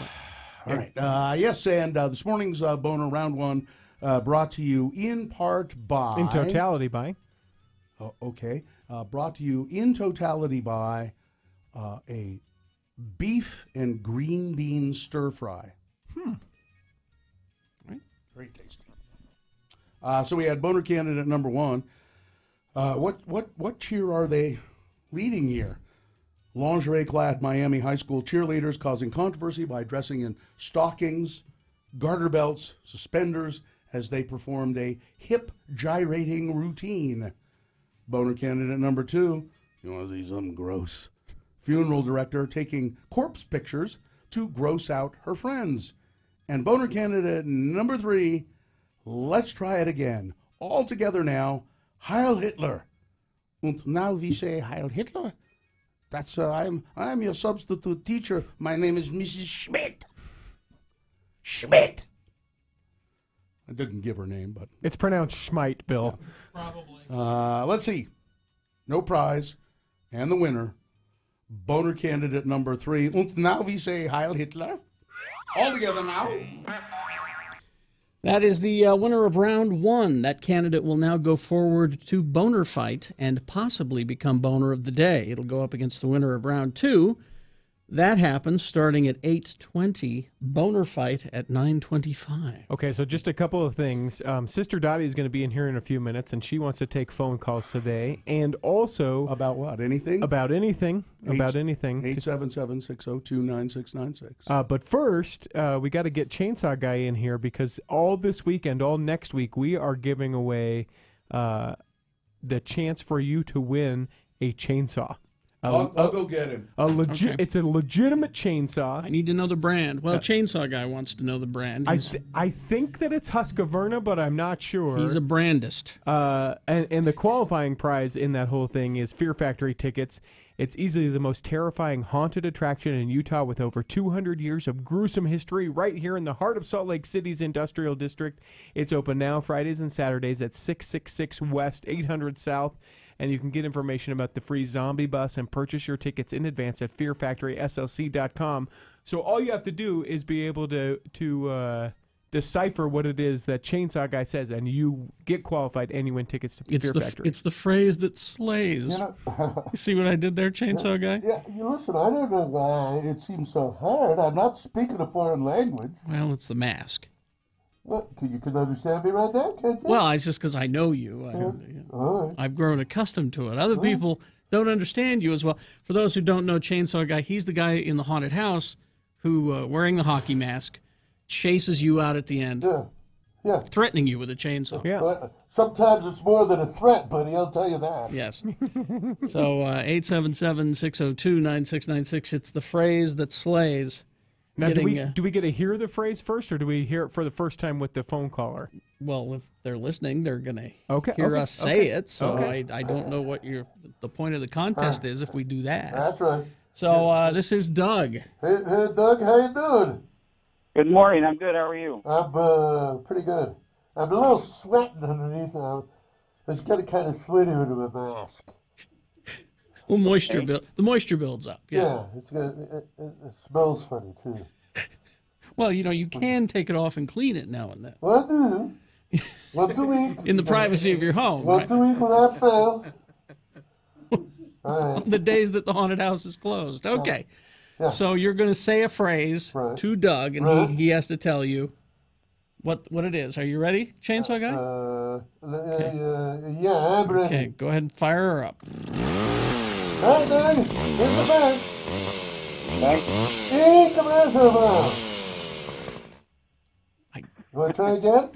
Yeah, let's one more time if you would. Okay, ready? Eat the reservoir. I'm going to run you down and get you. That's absolutely correct. Is that correct? Yay! Oh, way to go, Doug. Yay! There you Well, go. look at Yay! Man, Doug, well, be looking for me, Chainsaw Guy, when you go to the Fear Factory. Awesome. All right, thank you, Sure Chainsaw is. Guy. We'll see you. Thank you very much. Doug, hang on the line. We'll All get right. your information. All right. We'll do that every day this week and also every day next week at this See ya. time. So, See you, Chainsaw Guy. hey, see ya. There he goes. You can also call right now, 877-602-9696, if you would like to talk to Sister Dottie about whatever. She will be here, and she wants your questions or comments. We can talk about politics, religion, family stuff, whatever you would like. Recipes. Yeah, you're back in school. You Anything. need help with Yeah. schoolwork, Yeah. whatever. Call now, and we'll get those lined up as well. 877-602-9696. Anything else going Man, on? that is a really low rent contest. It really is. That's just... I'm comfortable in letting everyone know I did not come up with it. Yeah. I'm thrilled we're giving away a chainsaw. Yeah. That part is cool. We still don't know what kind of a chainsaw it is, do we? I thought we decided in the meeting it was going to be a Husqvarna. Well, you never know. But I don't know that for sure. I feel like... we'll get some clarification You know, today. listener's choice is a steal, right? Generally. Although They're the most expensive, though, I know, aren't they? I know. Chainsaw Guy says he likes a Poland, Yeah. but I don't. We'll get a consensus in our meeting today. Okay. All right, find out what it is. So your phone calls for Sister Dottie S. Dixon driving all the way up from Spanish Fark to talk to you, the Palmyra Farth Ward. Ward. 877-602-9696 if you want to talk to Sister Dottie. Let's see. Do you have some traffic there? I do, in fact, and it is brought to us by Celebrating Autumn at Snowbird's annual Oktoberfest. Escape for the whole weekend with the Oktoberfest getaway package, including lodging, daily breakfast, and an all-day activities pass from just $105 per person per night. Get all the details at snowbird.com. All right, so this is in Salt Lake County, southbound I-15 at 5800 South. Southbound I-15, 5800 South, lots of delay, between 15 and 30 minutes delay there. So that's a problem. Northbound I-15 at the I-15, I-215 junction, 5 to 10 minute delay. Still that accident up on Highway 193 in Syracuse and on 1900 West in Sunset. And that is your look at traffic. All right, so really quickly here, I have a list. Yeah. Wallet Hub's data crunchers compared the 100's largest cities, 14 key indicators, best coffee cities in the nation. Well, we're not. Got to be what? Seattle is number one. Well, yes, of course, but we're not in the top. Portland, not in the top. It's number 2. Yeah. We're not on the list. No. San Francisco. Yeah, they're on number 3. Yeah. We're not on. No, we're not on the list at all. That's the quickest. People love lists, and that was quick. Yes. All In and out. In and out with that list. Sister Dottie S. Dixon, taking your phone calls after these 877-602-9696. KXRK Bravo. 3 days of live music, including Foo Fighters, The Killers.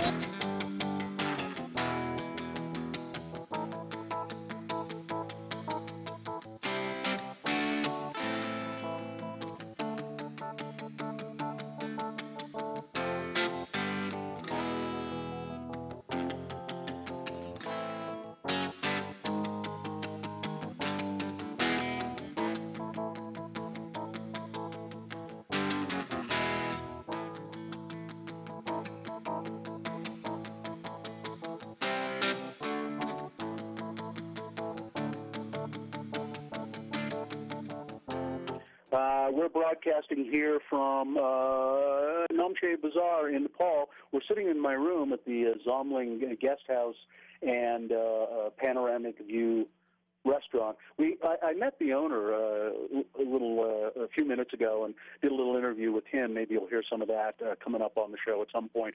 An interesting man. His name is Saddam Sherpa, and he is he's from Tibet. He came here from Tibet. And I was just going to ask Geljan, you don't mind being on the radio for a second, do you, Geljan? I'll come over and sit by you. I heard people asking you today about Sherpa. What is that? Is that a last name, or what is it, or why do they say Sherpa? Yeah, Sherpa means the name of our caste. We have different family name. Like, for example, my name is Furgeljan Sherpa, and then my family name is Lama. Yeah, so I really want to make it clear the people who are very confusing about the Sherpa people.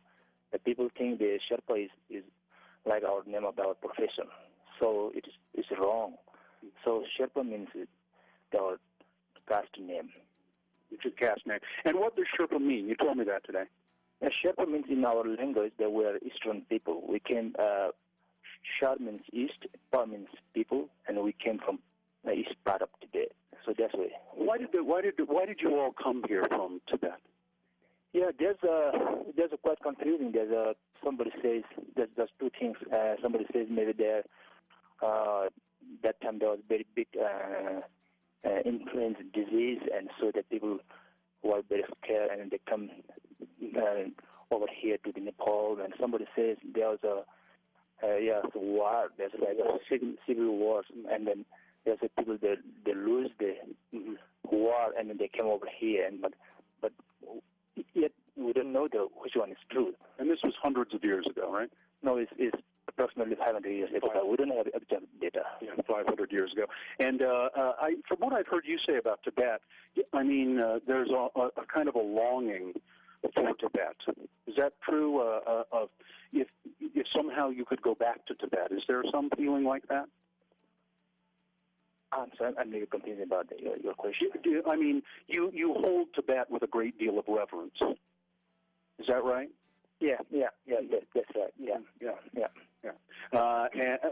And Tibet is, of course, really no more. And we'll talk to Geljan later on in the trip too. He's very worried. He thinks the Sherpa people are going to be no more at some point, and so we'll talk about that. But that's it for now. I'm Bill Allred, broadcasting at the Zamling Hotel and Panoramic View Restaurant in Namche Bazaar, Nepal.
get by.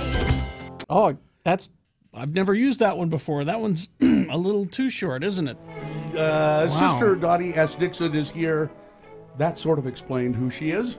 Hi, sister. Good morning. Sister, Short and sweet. Yes, just like me. Yes. 877-602-9696 is the number to call and ask Sister Dottie S. Dixon questions or make comments. By the way, we've been getting a lot of compliments on your appearance at our Not Safe for Work show at the Ruin. Oh, well, did they like my blouse? I think they did. They yes. did, and they liked your comments, and they you used a little bit of salty language there for a moment. Oh, I did. It was that Dylan. It was that Dylan. It was brings it out of you, huh? Well, no, we won't go into that. Right. We've already kissed and made up. Love you, Dylan. So if you have any, maybe you want to make a comment, or you listen to the Not Safe for Work podcast, which is still available. Yes. You could maybe comment on that or call us, 877-602-9696. Everything good with you? Everything's grand. This weather has got me just so discombobulated. They say it's going to get warmer. I've been covering up all of my plants outside. Basil plants, tomato plants. Yeah. I feel like a farmer in the Dell. Just remember, the cheese stands alone. It does. Yes. Have you taken the drive up the Nebo Loop with no, the fall colors yet? Every other year we go back and forth between the Nebo and the Alpine Loop. Okay. This year we done the Alpine. Okay. Oh, is it are the colors out in full force? Oh, the aspens are real pretty. Yeah. Usually the aspens are they yellow, They're gold? Yellow, gold. And they turn last, but they're up high enough in Alpine to turn. All right. Yeah. All right, let's see. I think we have a phone call. This is Justin. Remember, if you want to talk to Sister Dottie, it's 877-602-9696. Got a line or two open. Dustin, hello. Say hi to Sister Or Dottie. Justin. Justin, sorry. Yeah. Hi, Justin. How you doing? Justin. Hi. Justin, what's your question? Well, I was curious whether or not she had an opinion on whether you do like a traditional walk-through haunted house this year, or do you go all out and do like a full contact haunted house like Castle of Chaos or Asylum 49? So you know what he's talking about, a full contact haunted house? Where they can touch you? Yeah, you buy into it and they can grab you, throw they you grab, around. Some of them will drag you off. Pull you into another room? Yeah, that kind of stuff. Donald Trump, yeah? Yeah. No. Grab you by the party? Yeah.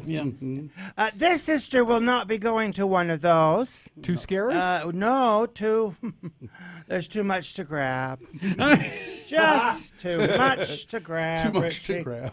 And I won't have those things grabbed by a complete stranger in the dark in some... Oh, I don't think they do that. Listen, those young kids wouldn't be able to handle it. Oh, no. I mean, literally and figuratively. They'd be scared to death. Well, I think I'll be going to one where I can hold on. Donnie's friends go some years. They invite me to go. Mm-hmm. And, when you're in the middle of a gaggle of gay men... No one's going to be grabbing you.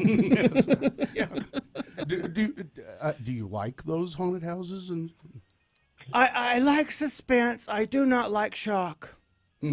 So whenever I watch a movie that I know I can tell by the music it's going to be shocking in just a second, like a head's going to get sliced or something, I leave the room. But I do like suspense. Where you like the old atmosphere. Alfred Hitchcock movies had me glued. Or The Uninvited and movies like that. Okay. Oh, yeah. All right. Thank you, Well, there you go, Justin. Thanks, you. Justin. All right. Let's go to Camilla. 877-602-9696 if you want to talk to Dottie. Camilla, go ahead. Hi, Sister Dottie. I have a question about my son. Okay, He's 5 Camilla. years old. He's how old? 5. 5-year-old. Okay. He's just started kindergarten and he's not doing very well. What do you suggest? Not doing very well socially, intellectually. Math? With friends? What, honey? Give me a little bit more detail. He's not behaving very well. Oh. He's acting out. And, yeah. And I already got sent to the principal's office a couple times, and you want him to test him for ADHD and things like that. How bad is it? How bad is it? How naughty is he? I don't think he's that Dottie. He doesn't swear or kick or anything. Like, he's not violent. So I don't know what they mean. What sort of things is he doing? Well, he throws fits when he gets really frustrated, according to the teacher. And last time he threw a fit and pushed his desk, and she sent him over to the principal's office. Now, is this because you think he's not used to the environment of school and he's been used to being home and having more freedom and kind of not having to follow the rules as much? Or did he do this at home? I work, so he goes to he used to go to daycare all day. So I thought he was used to the rules and all the kids. Was there ever any sort of problem with him at daycare? Not at all. Okay, this is what I'm going to recommend for you to do, sweet Camilla. Why don't you just stay in real close touch with this teacher? Let her know you are fully involved and you're fully committed to helping this situation out. And then visit with her regularly and then visit with him every single night. When he gets home from school, ask him how he's doing. Did anything happen today that was fun? Did you stay out of trouble today? That's wonderful. I'm so proud of you. And just see if we can kind of encourage him through positive reinforcement to do better every single day. And praise. And then, if he is acting out at school, you may have to support the teachers too and see if what they're saying is true. But let's try the praise route first. And let's try the communication route, okay? Okay, sounds good. Thank you. Okay, bye, honey. We'll see you. Bye. Let's go to Molly with our final question for Dottie. Go ahead, Molly. Yeah. Hey, Sister Dottie. Hey, Molly. Hey, I wanted to know your opinion on BYU having caffeinated drinks now, because I'm really feeling like this is a sign of the times, end of the world. Oh, man, you think it's a sign that we're in the latter days? This is BYU's hurricane. Rich, you think it was a vision? Well, I mean, if we follow the history of previous visions, it finally came time. They saw the light. No one, I don't believe anyone is suggesting that this is direct revelation from God to the prophet. Heavenly Father sometimes gives you Diet Dr. Pepper when you need it the most. Okay, I'm sorry. How dare you, Bill? I'm sorry. I was not. I went all the way through BYU without any caffeination. Really? Except I always had a Diet Dr. Pepper in my purse. Oh. And then I would sip it between. Yeah. Richie, you did too, don't lie. But I'm glad the young people there now get a chance to enjoy the caffeine of their choice every single day. They're going to get all hepped up on caffeine and start smoking and swearing and wearing their pants too low. Well, then they'll have another vision to say, rip them out of the machines. Yeah. I think they're just trying to not look so old-fashioned, and that's hard for them. Yeah. Well, it is when you. It's never, ever easy when your entire church board is ran by old men over 80 with white hair. I know, it's true. Coke is a new thing to them, I'm sure. They've got some young blood in there, though. I mean, there's some guys who are in their 60s. Yeah. That's young blood. Yeah. Next thing you know, there'll be a Starbucks opening on BYU. Oh, I don't think that's ever going to happen. Go that far? Nope, ever. Oh, come on. They said the same thing about Coke. Well, it's cold caffeine. That's a hot. Maybe if it was a Starbucks that sold only iced coffee. Sure. That would That's going to be the next big thing. You know that, Kerry Jackson. Iced coffee? On BYU campus. He just had his own little vision. I just had a revelation. Yes, my revelation to make some money. All right. Sister Dottie. All right. And thanks for calling, and nice to see you as always. Thank you, Justin, Camille, and Molly. Call in again next time, and it's nice to see you too, Bill. I'm glad your voice is back. Almost back all the way. Almost. You're just between a bass and a baritone. Yeah. It's that sexy sound. Yeah. Thanks. Bye, Carrie. We'll see you. Richie? Huh? Behave now. Okay. All right. Dottie, be careful driving back. I will. See you later. Let me give you a quick look at your traffic as you're going to make your way out of here. Brought to you by Hoops Vision. Call them today for your free LASIK consultation. It's your life. See it better. Take control and make the call today. 877-30-LASIK or hoopsvision.com. She's going to get stuck. Southbound I-15 at about 5800 South. The 3 left lanes are closed, so it's a mess down there. So, Dottie, stop and get an iced coffee before you go. Kill some time. Diet Dr. Pepper. Northbound I-15 at the I-15, I-215 junction. Still have that accident up in Sunset on 1900 West, and that's your look at traffic. All right, Boners Round 2 coming up. Here are your candidates. Boner candidate number 1, ma'am, you have made a number of mistakes. Number 2, fly the racist skies. Ooh. And number 3, sometimes the best way to make your point is to shoot him in the head. Jeez. All right. Boner Round 2 coming up after these, along with Big Boy News and Opinnuendo. You know, I've been meaning to check the Park City Culinary Institute website. If you look real quick, would you, Richie, to see if they're? I like the individual classes that they teach. As do I. What is the website, Bill? It's Park City Culinary Institute.com. Now, you say Park City Culinary Institute, but it's here in Salt Lake. Right yes. on State Street, between 14th and 15th South on State Street. And they teach individual classes. They teach chef classes if you want to do it as a profession. And it's a great place also. You can have a holiday party there, yeah. They do have the licensing that if you have an office that wants to have a party with alcohol, they can do that.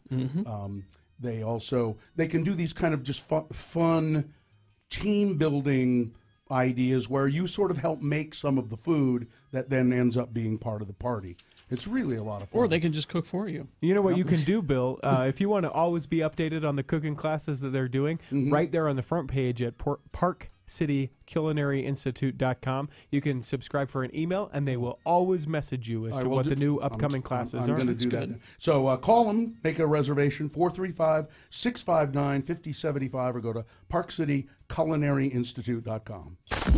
X96 is your home for non-stop music. We give you a 1-hour non-stop music wingding 3 times a day. That's desperate. At 10 a.m., right after Radio from Hell.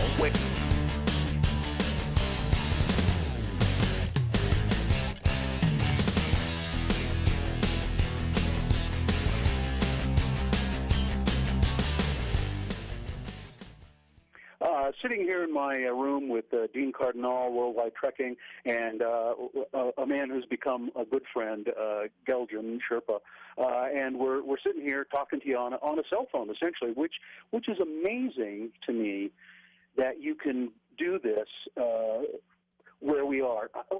Let me try to describe this. We are actually in a really remote part of the world. You can helicopter in here, but it's horribly expensive, and people don't do it much. People walk to get to these places, and they walk for days and days. There are people who live way up in the Khumbu, and they come down here. Kind of the Namche Bazaar is, would you say it's a halfway point between here and Lukla? Yeah, and it's a trading spot between the valley and Tibet, and a place where people come together for the Saturday market to trade goods, to buy goods, and everything else. And so people walk for a long time to get to these places, and people walk. They'll walk from very remote places up by Everest, and they'll come down here to trade, as Dean said. But what's really unusual is that people have cell phones everywhere. It's just stunning in its incongruity. It's just incredible. You'll be walking. I'll be puffing my way up a trail, and some Sherpa kid will be, carrying a big heavy load of stuff and talking on a cell phone. It's just an amazing thing to see. I should describe a little bit. I don't think I described very well. Coming into Namche Bazaar, there are these giant prayer wheels in houses. I'd forgotten about this, and I asked our friend here, Geljan, what those were. And he said the river used to run under those prayer wheels and turn the prayer wheels, but the river has been kind of diverted. I don't know why, but it turn the prayer wheels anymore. So yeah, so it's just such a world of contrast here, and you'll see all of these Sherpa kids wearing, kind of American, westernized looking clothes and talking on cell phones, but then they're also very into their culture. And I just want you to tell people really quickly, Geljan, what you call your son. What's your nickname for your son? My son nickname is Chicken Head. Chicken Head. Geljan. You see, Geljan is like fathers everywhere. His son, Pasang, right? Pasang has a kind of a weird hairdo with it kind of sticks up, and he's dyed it a kind of a red color, and so his father, being like fathers everywhere, doesn't like it, so he calls him Chicken Head. Anyway, we'll have more from Namche Bazaar. I'm Bill Allred, heading for Tibet. Tibet? No, not Tibet.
X96. We talked about iced coffee, and I want some iced coffee. Yeah. Sounds good, doesn't it? Yeah, it does. Well, maybe Gina can bring some on her way in. No, she's not coming in. I remember that the canned iced coffee that we got in Japan. Yeah. They have a lot of. They got it here now. Canned iced coffee. Yeah. We got it in Japan before it was really common here. They just sell them in machines. Was it good? Everywhere. It was good. Yeah. All right. Anyway, sorry. Time now for round 2 of your boner voting. 3 news stories. They're examples of bad, stupid, or funny human behavior. You will decide with your vote who of these 3 candidates is the worst. Who of these 3 is the most deserving to go forward to boner fight and possibly become boner of the day. We're going to give you 2 candidates now, then a 3rd candidate after the big boy news. Remember, boner means mistake. One of you lucky random boner voters will receive a Can't Buy It, Gotta Win It Radio from Hell boner t-shirt courtesy of Excel Automotive Repair, their Radio from Hell's official auto mechanics. Don't buy a lemon. Try Excel Automotive's $50 bumper-to-bumper used car checkover before you buy. Limit 2 cars per $50. Here's boner candidate number 1. Ma'am, you have made a number of mistakes. A woman arrested for using fake police lights to speed through traffic because she was running late for court has been jailed over her $50,000 drug trafficking business. The district court has sentenced Ebony Lara Holland Harris to more than 3 years in jail, deeming her trafficking operation too serious for a suspended prison term. In sentencing, Judge Simon Stratton said that Holland Harris's downfall came because, well, she needed a lift to court, and she chose her mode of transportation poorly. You were detected in a car which was driving down Main North Road, displaying flashing red and blue emergency lights, the judge said. You were in the front passenger seat, and you told the driver you were running late for a court appearance at the Adelaide Magistrates Court. Police pulled the car over and noticed a samurai sword protruding from the trunk of the car. It's always a samurai sword. This prompted a full search of the car, and you, ma'am, were trafficking in a significant quantity of harmful and illicit drugs, which were also found in the car. Boner candidate number 1, you, ma'am, have made a number of mistakes. Boner candidate number 2, fly the racist skies. British Airways is investigating a video said to show an air stewardess making racist comments ahead of a flight to Nigeria. The woman, who seems to be dressed, or who is dressed in a British Airways uniform, was said to have been filmed before Friday night's flight from London's Heathrow to Abuja. A source told the Mail Online footage, apparently recorded in a car, was spotted by fellow cabin crew who quickly reported her to the bosses. The airline told the Sun Online tonight, "We expect the utmost professionalism from our staff when they're representing British Airways. We are investigating." In the outrageous footage, the unidentified woman, dressed again as a flight attendant, said, "All Nigerians are going to be asking for effing upgrades." During the Snapchat clip, she also bragged about how she was going to handle passengers, Nigerians presumably, on the 6-hour flight. "I can't cope with this flight. All right, so all of yous are there getting ready for your Friday night, getting in the pre-drinks, you know, as I do. And I'm here getting ready to go to work, put on a yellow life jacket, point out the exits, hand out chicken or beef. What sort of Friday night is that for me?" Then she goes on to make a joke about the size of the male passengers' penises. In a mock Nigerian accent. "Yeah, all Nigerians are going to be there asking for effing upgrades because they haven't got enough leg room because they're she uses a very vulgar term. That would be a big... Are really too big. They're swinging from side to side. She's a peach. Huh? Seems like she'd be pretty easy to identify. Yeah, well, there must be somebody who... Yeah, they found her. They know who she is. Boner candidate number 2, fly the racist skies. Wow. Coming up in a moment, boner candidate number 3. You know, sometimes the best way to make your point is just shoot him in the head. Boner candidate number 3 for round 2, coming up after this big boy news and opinioendo. Brought to you by... At Strong Volkswagen of Salt Lake City, you get 100% lifetime powertrain coverage. Your factory powertrain warranty becomes a lifetime warranty. Online at strongvw.com or call them 800-NEW-CARS. I am so excited.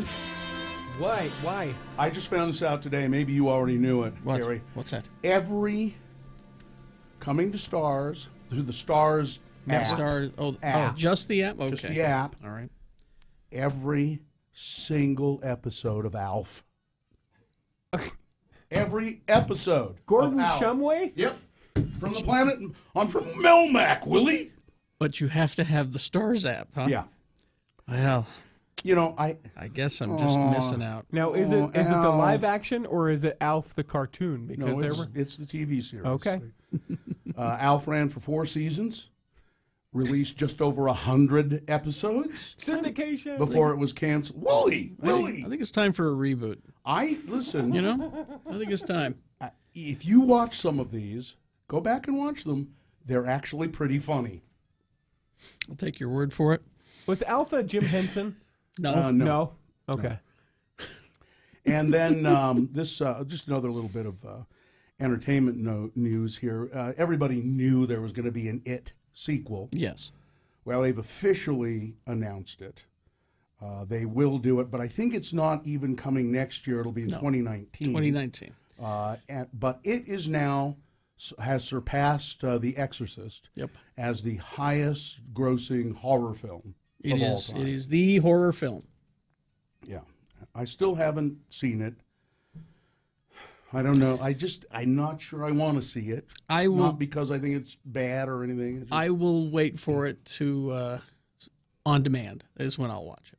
Yeah, maybe I might do that. You don't want the scares in the theater? I just and besides, when you pee in the seats, they charge you to clean them. It's true. It's true. They charge you for that. Let's see. The moments after the nonpartisan Congressional Budget Office released a partial analysis of the Republicans' health care plan, Senator Susan Collins said, I'm out. She won't vote for the bill and called it deeply flawed. The CBO said it was unable to provide its customary detailed estimates because it lacked time to examine the legislation, but said millions fewer people will have insurance if you pass this bill because of large cuts to Medicaid, lower subsidies for individuals who buy insurance, and a lack of penalties for people who prefer to go without insurance. Collins said the bill would have a substantially negative impact on the number of people covered by insurance. The estimate, which says the bill would cut the U.S. budget deficit by $133 billion, so that's a positive, comes as Senate Republicans hope to push health reform this week. It appears that with a narrow 52 to 48 Senate majority, they've already lost too many votes. No Democrats plan to vote for the bill. Means that at least 50 Republican senators would be needed, and they don't have them. Collins joined Rand Paul and John McCain in pledging to vote against the bill. That leaves them only 49 votes. And there are other Republicans now who are kind of saying, maybe. Well, now that it's safe and they don't have to go on the record, they're not going to vote for it either. It's deeply flawed, Bill. And yes, it's worse than the other one. Yeah. Don't get happy though until that deadline passes. I think you're right, because they're putting pressure on them about this whole. This is what you promised us: is repeal and replace. Yeah. We don't care if it's a terrible bill. Hey, now, Bill, there's some discrepancy about the highest grossing horror film. Oh? Yeah. It depends on if you consider The Sixth Sense a supernatural horror or not. I wouldn't. Maybe. I wouldn't put it in the horror category myself. Well, you can kind of quibble about that. Yeah, perhaps, so it's that's what the internet is quibbling about. Right. Hang on. The supernatural horror, but it's poised to take over that spot here by the end of this weekend. At least now, we mentioned yesterday Jared Kushner had a private, that's President Trump's son-in-law, had a private email account out of the White House. Now it's been revealed at least 6 of President Trump's closest advisors occasionally use private email addresses to discuss White House matters. Current and former officials said on Monday, I say, lock them up. No, Bill, it's okay when they do it. It's only when Hillary does it that it's a problem. Lock them up. Lock them up. Let's see. I wanted to mention this earlier, and I'll get to this. If you have purchased a jogging stroller, I'm listening. You see people, out there with the jogging strollers. There are 28,000 jogging strollers made by a company called Delta that are being recalled because they're dangerous. These Delta Enterprise announced Monday it would be recalling approximately 28,000 J is for Jeep strollers designed for cross-country, all-terrain jogging. They filed a notice with the Consumer Product Safety Commission saying that it had received 4 reports of the stroller leg bracket breaking, including 1 report of a child falling out and receiving serious cuts and bruises. They were sold between August 2015 and August 2016 at a lot of retailers, including Walmart and Target, for about $130 to $160. So if you bought a jogging stroller, and, you know, it is certainly possible that many people listening to this show have purchased them. Draper, Alpine. Yeah. You all-terrain joggers with your kids. How about this, Richie? Yes. Despite rumors you've been hearing since the day the LDS Church published its current hymnal in 1985. Yes. You know, and there have been rumors swirling ever since then. There are no new additions on the near horizon. Church staffers are still translating hymn texts and compiling country-specific editions of hymns of the Church of Jesus Christ of Latter-day Saints. You know, the legislature. For use all over the world. Mm-hmm. While a generation of English-speaking Mormons has grown up with the green hymn book. Yep. I think it was blue when I was a kid. Yep, it was. Yeah, that's what I remember. Church music manager Diane Bastian observed in 2015 that many members are still waiting for a standardized hymn resource in their own language, so in other parts of the world. Right. But that doesn't stop English-speaking Mormons from dreaming about a new hymn book. You see, you need to take a lesson from the Scientologists. Which is? They will, they'll put out a book, and then they'll take it off of the shelves. They'll change some of the words, and then release it again and tell their members, oh, well, this is the proper edition. This is the one that you have to have. And so then the Mormons have done that. Yeah, so you need to do that. We've had additional resources. Many of the hymns that are in that hymn book are actually old traditional English songs. And it's interesting because, you know, you talk about subgroups and people talking about this stuff. There are people who have submitted songs to the church saying, hey, you know what, we'd really like something that doesn't sound like a funeral dirge. And I think that before you see that, you'll see a new primary hymn book that's for the younger kids. You'll see that. They talk about that. You'll see that come first, and then the change for the so they did a survey, the common church. You know what the overwhelming favorite hymn is among Mormons who wanted to respond? Come you saints. No. I don't know this. We thank thee, O God, for a prophet. Come, thou fount of every blessing. Yeah.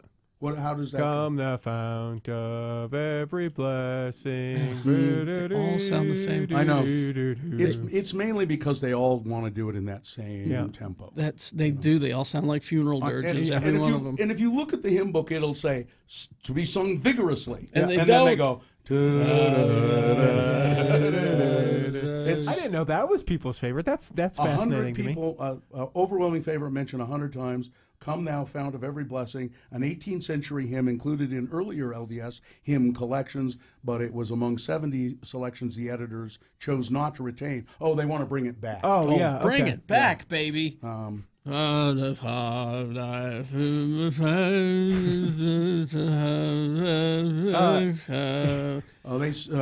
Amazing Grace to be in the book. Amazing Grace should be in there. It's not. Yeah. Well, that's because Mormons can't play bagpipes. Yeah. I don't know if you know that, but they're genetically unable to play bagpipes, and so you can't have Amazing Grace in there. Quick, send some missionaries to Scotland. Yeah, there are plenty of. They just once you become a Mormon, you lose the ability to play the bagpipes. This has been a message from the Church of Jesus Christ of Latter-day Saints. Sports, weather, traffic? Yeah, a quick look at sports brought to you by The Ruin and Sugar House. It's a modern bar open daily from 4 p.m. till 2 a.m., featuring weekly bingo, DJs, and live music. They're located on Wilmington Avenue. Ruin, work is the curse of the drinking class. Just a couple things. I mentioned this in my earlier sports, but worth mentioning again. At New England Stadium, they ran out of water. The game the other day at Gillette Stadium was so hot they started charging $4.50 for tap water for people to drink. They ran out of water bottles in the second quarter. So people are pretty mad about that, but the team has apologized. Aaron Judge, who plays for the New York Yankees, he is a rookie, and he has now broken the record for the most home runs in the regular season by a rookie. He has his 50th home run. And then finally in sports, Alejandro Villanueva is now the top-selling NFL player as far as gear goes. His jersey, his hat, He's the guy who came out of the dugout, the locker room, the NFL player, Pittsburgh Steelers Yep, player, Pittsburgh Steelers came out for the national anthem. And I think he's apologized because he's a team captain. Correct me if I'm wrong. I heard this on the way coming in. He said, you know what, I'm a team captain. I should have been with my team. Yeah, one of them says every time I see that picture of me standing there, I get a little nauseous. And I should have took a knee. Look it up. I'm pretty sure that's him. So that's sports weather brought to you by Bad Apple. They offer value pricing on new Bad Apple approved aftermarket screens at a significant discount to competitors. Now they have 10 locations across the Wasatch Front. Locations and more at badapplerepair.com. High today of 61, maybe some rain tomorrow, but should be in the mid-70s by the weekend. There's boner candidate number 3. Sometimes the best way to make your point is just shoot him in the head. Dallas pastor Robert Jeffress. He's among President Trump's top evangelical advisors. Oh, boy. And he says the NFL players are lucky they don't live in a country like North Korea. A conservative pastor, he is a very conservative pastor, said, them players, if they tried to do that in North Korea, they'd shoot them in the head. Southern Baptist pastor, he leads the First Baptist Church in Dallas. I think what these players are doing is absolutely wrong. These players ought to be thanking God that they live in a country where they're not only free to earn millions of dollars every year, but they're also free from the worry of being shot in the head for taking a knee like they would be if they was in North Korea. Jeffrey's referenced North Korea, known for, suppressing dissent. This would never happen in North Korea to begin with. Yeah. Ever. You're missing the point. Jeffrey's claimed that the athletes would be executed for protesting in a country known for its human rights abuses. So what is his point? Well, I'll tell you what my point is. Because here we're free. We should execute them. Because here we're free to take a knee. I think that's better. That's the problem. We are free. You're twisting my words. I'm just trying to understand. You are twisting my words. You, the devil is speaking through you. Okay. El Diablo. Boner candidate number 3. Sometimes the best way to make your point is just shoot them in the head. All right, let's review the first 2 and vote. Boner candidate number 1, ma'am, you have made a number of mistakes. A bungling drug dealer, using fake police lights on a car to get her to court. The car was pulled over. Mistake number 2, the cop noticed a samurai sword sticking out of the trunk. And mistake number 3, the car was full of drugs. Boner candidate number 2, Fly the Racist Skies. That's a woman, presumably she was a British Airways flight attendant. She was dressed as such, going on a racist rant on Snapchat. And boner candidate number 3, sometimes the best way to make your points is shoot them in the head. All right, thank you. Let's get ready to vote. You got to decide which of these 3 candidates is the worst, which one of these 3 deserves to go forward to boner fight and possibly become boner of the day. 1, 2, or 3. Remember the number. Put the number in the message of a text. Text that to 33986. Or you can call 877-602-9696. Or if you're at work, get online, x96.com, and look for the box that says Round 2, September 26. And you can vote that way. If you don't see that box, refresh. All right? Less than 300 seconds to do it. Round 2 of your boner voting. Here we go. Stay tuned for a 1-hour nonstop music wingding.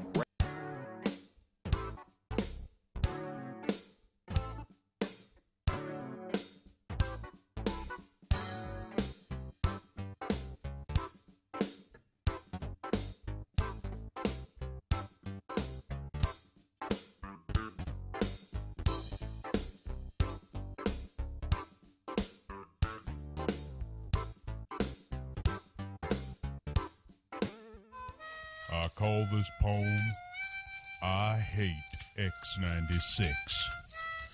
I can ride the wildest bronco in the wild and woolly west. I can take him, I can break him, let him do his level best. I can handle any cattle, ever wore a coat of hair. Hell, I've even had to tussle with a mean old grizzly bear. But there's one thing I can't handle, it nearly makes me sick. I gotta listen to that god-awful music just to hear my poems on X96. Oh, it's nice of Carrie and Bill to play my poems on the radio, but God, that music they put on about makes my lunch chunks blow. Who are these violent femmes? Their songs just make me sick. And then there's that Morrissey, a whining limey prick. When that 9 Inch Nails feller sings closer, it makes me feel mighty mean. And them two cute boys from Eraser are the biggest sissies I've ever seen. Give me country music from Bocephus, from Merle, and from Willie. I don't want no caterwauling from The Cure, or bands with names that are downright silly, like Hoodoo Gurus, Gene Loves Jezebel, Weezer, and Ween, and MC 900-Foot Jesus. Jesus, what the hell does that mean? I wish I could do my cowboy poems on a station with good old boys what plays country tunes, instead of that X96 with its long-haired, earring-wearing, sissified, sushi-eating, devil-worshipping goons. There is one good thing about X96. Heed my words if you wanna. At least them immoral bastards don't play them skank hooer songs by Madonna. I'm Conway Skinner.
96. All right, 8:47. Time to award round 2 of your boner voting. And round 2 of the boner voting brought to you in part by... In totality. Oh. No. In part by an Almond Joy candy bar and XL Automotive Repair, who Was the provides the t-shirt. boner t-shirt. Yeah. Okay. So we had boner candidate number 1. Ma'am, you have made a number of mistakes. This woman, on her way to court, she was going to be late for court on drug charges, so she got somebody to drive her in a car that had fake police lights on it, you know. And then when the police stopped them because they were fake lights and they were going too fast, they found a samurai sword in the trunk of the car and drugs hidden in the car. Boner candidate number 2, Fly the Racist Skies, a British Airways flight attendant making horrible racist comments about the Nigerian passengers on her flight. She was doing a flight from Heathrow, I think it was, to Nigeria. And boner candidate number 3, you know, sometimes the best way to make your point is just shoot them in the head.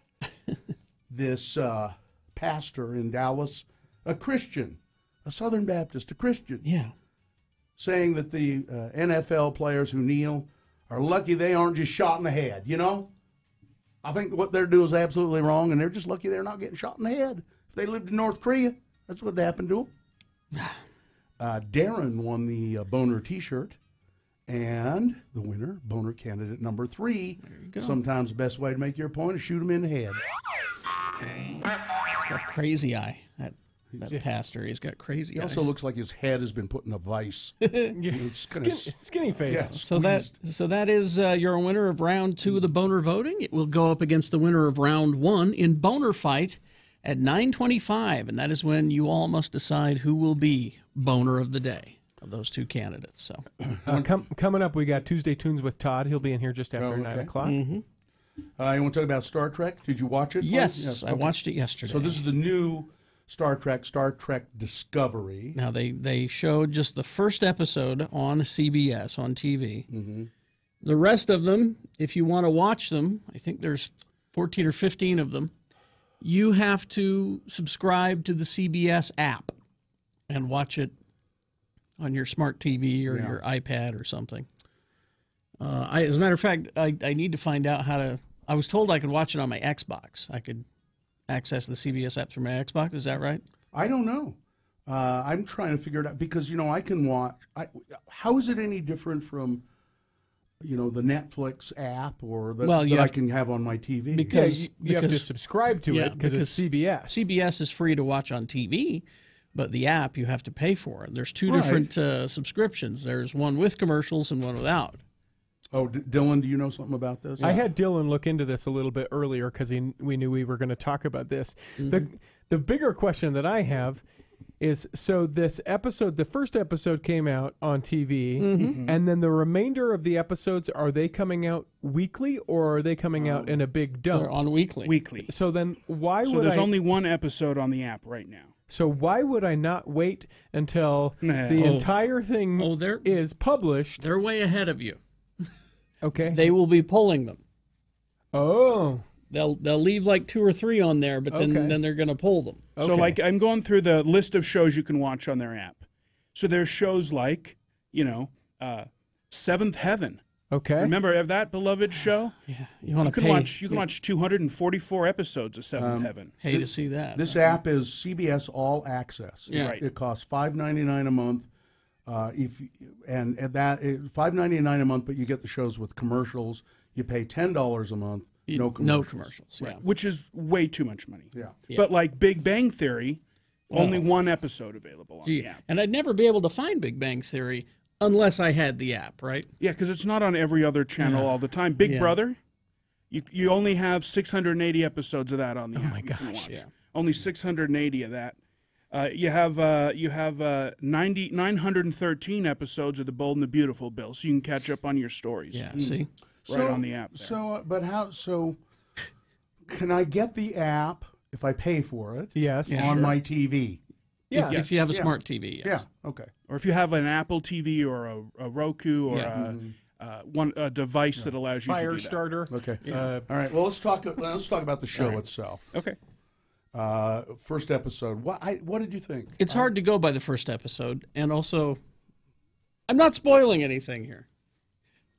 No, every detail about it is out. Yeah, it's all out there. Yeah. Don't fall in love with this cast that she's surrounded herself with. Oh, really? Yeah, because this is not the ship that she's going to be serving on. Seems Who, like now, that, right? who the number one or the captain? Yeah, Michael is her name. Michael, who was the number one. And the alien that she goes back and forth with. Those two are main characters. So everybody else, Michelle Yeoh, Michelle the Yeoh, captain, not? Because No. I didn't like her very much.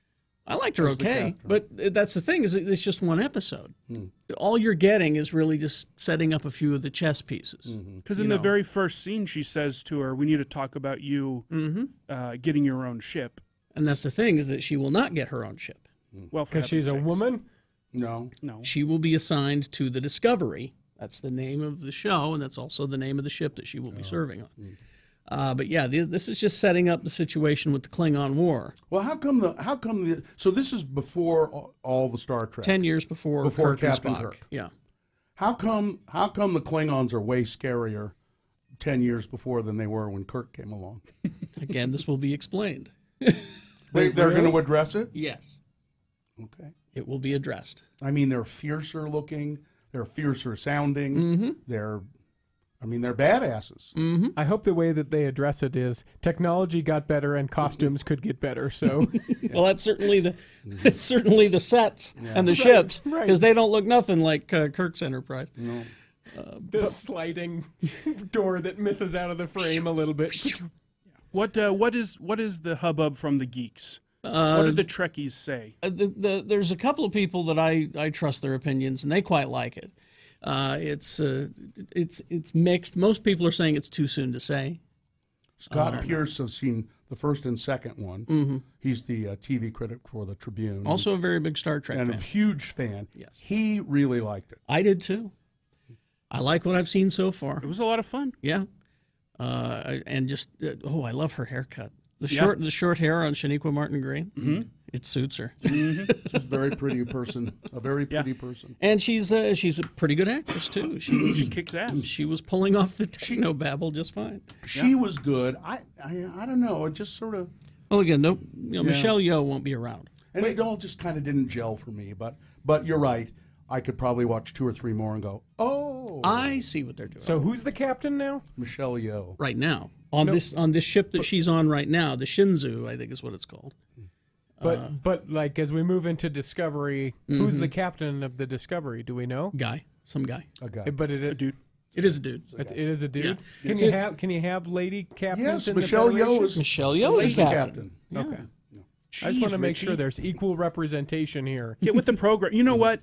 You download the app. I know that's always been such a big concern of yours. I am a huge advocate for women and women's rights. So all that talk about the app and everything, and how you only one episode. Hey, is this show live on TV every week? Text here. Yeah. No. Yes, it is. It sure is, buddy. Thanks for joining us, Slowpoke. You can get 275 episodes of Cheers on the app there. Hey, I'd watch that. 275. You got 175 of Family Ties. There you go. Is CBS MASH? Yes, Apparently. CBS is that there? Yes. It's also you got 264 episodes of Frasier you can catch up on the CBS app.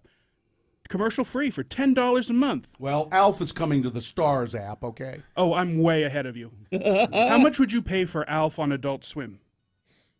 That would be awesome. 15 minutes of Alf shorts on Adult Swim. How much is the Adult Swim app? Oh, I don't know.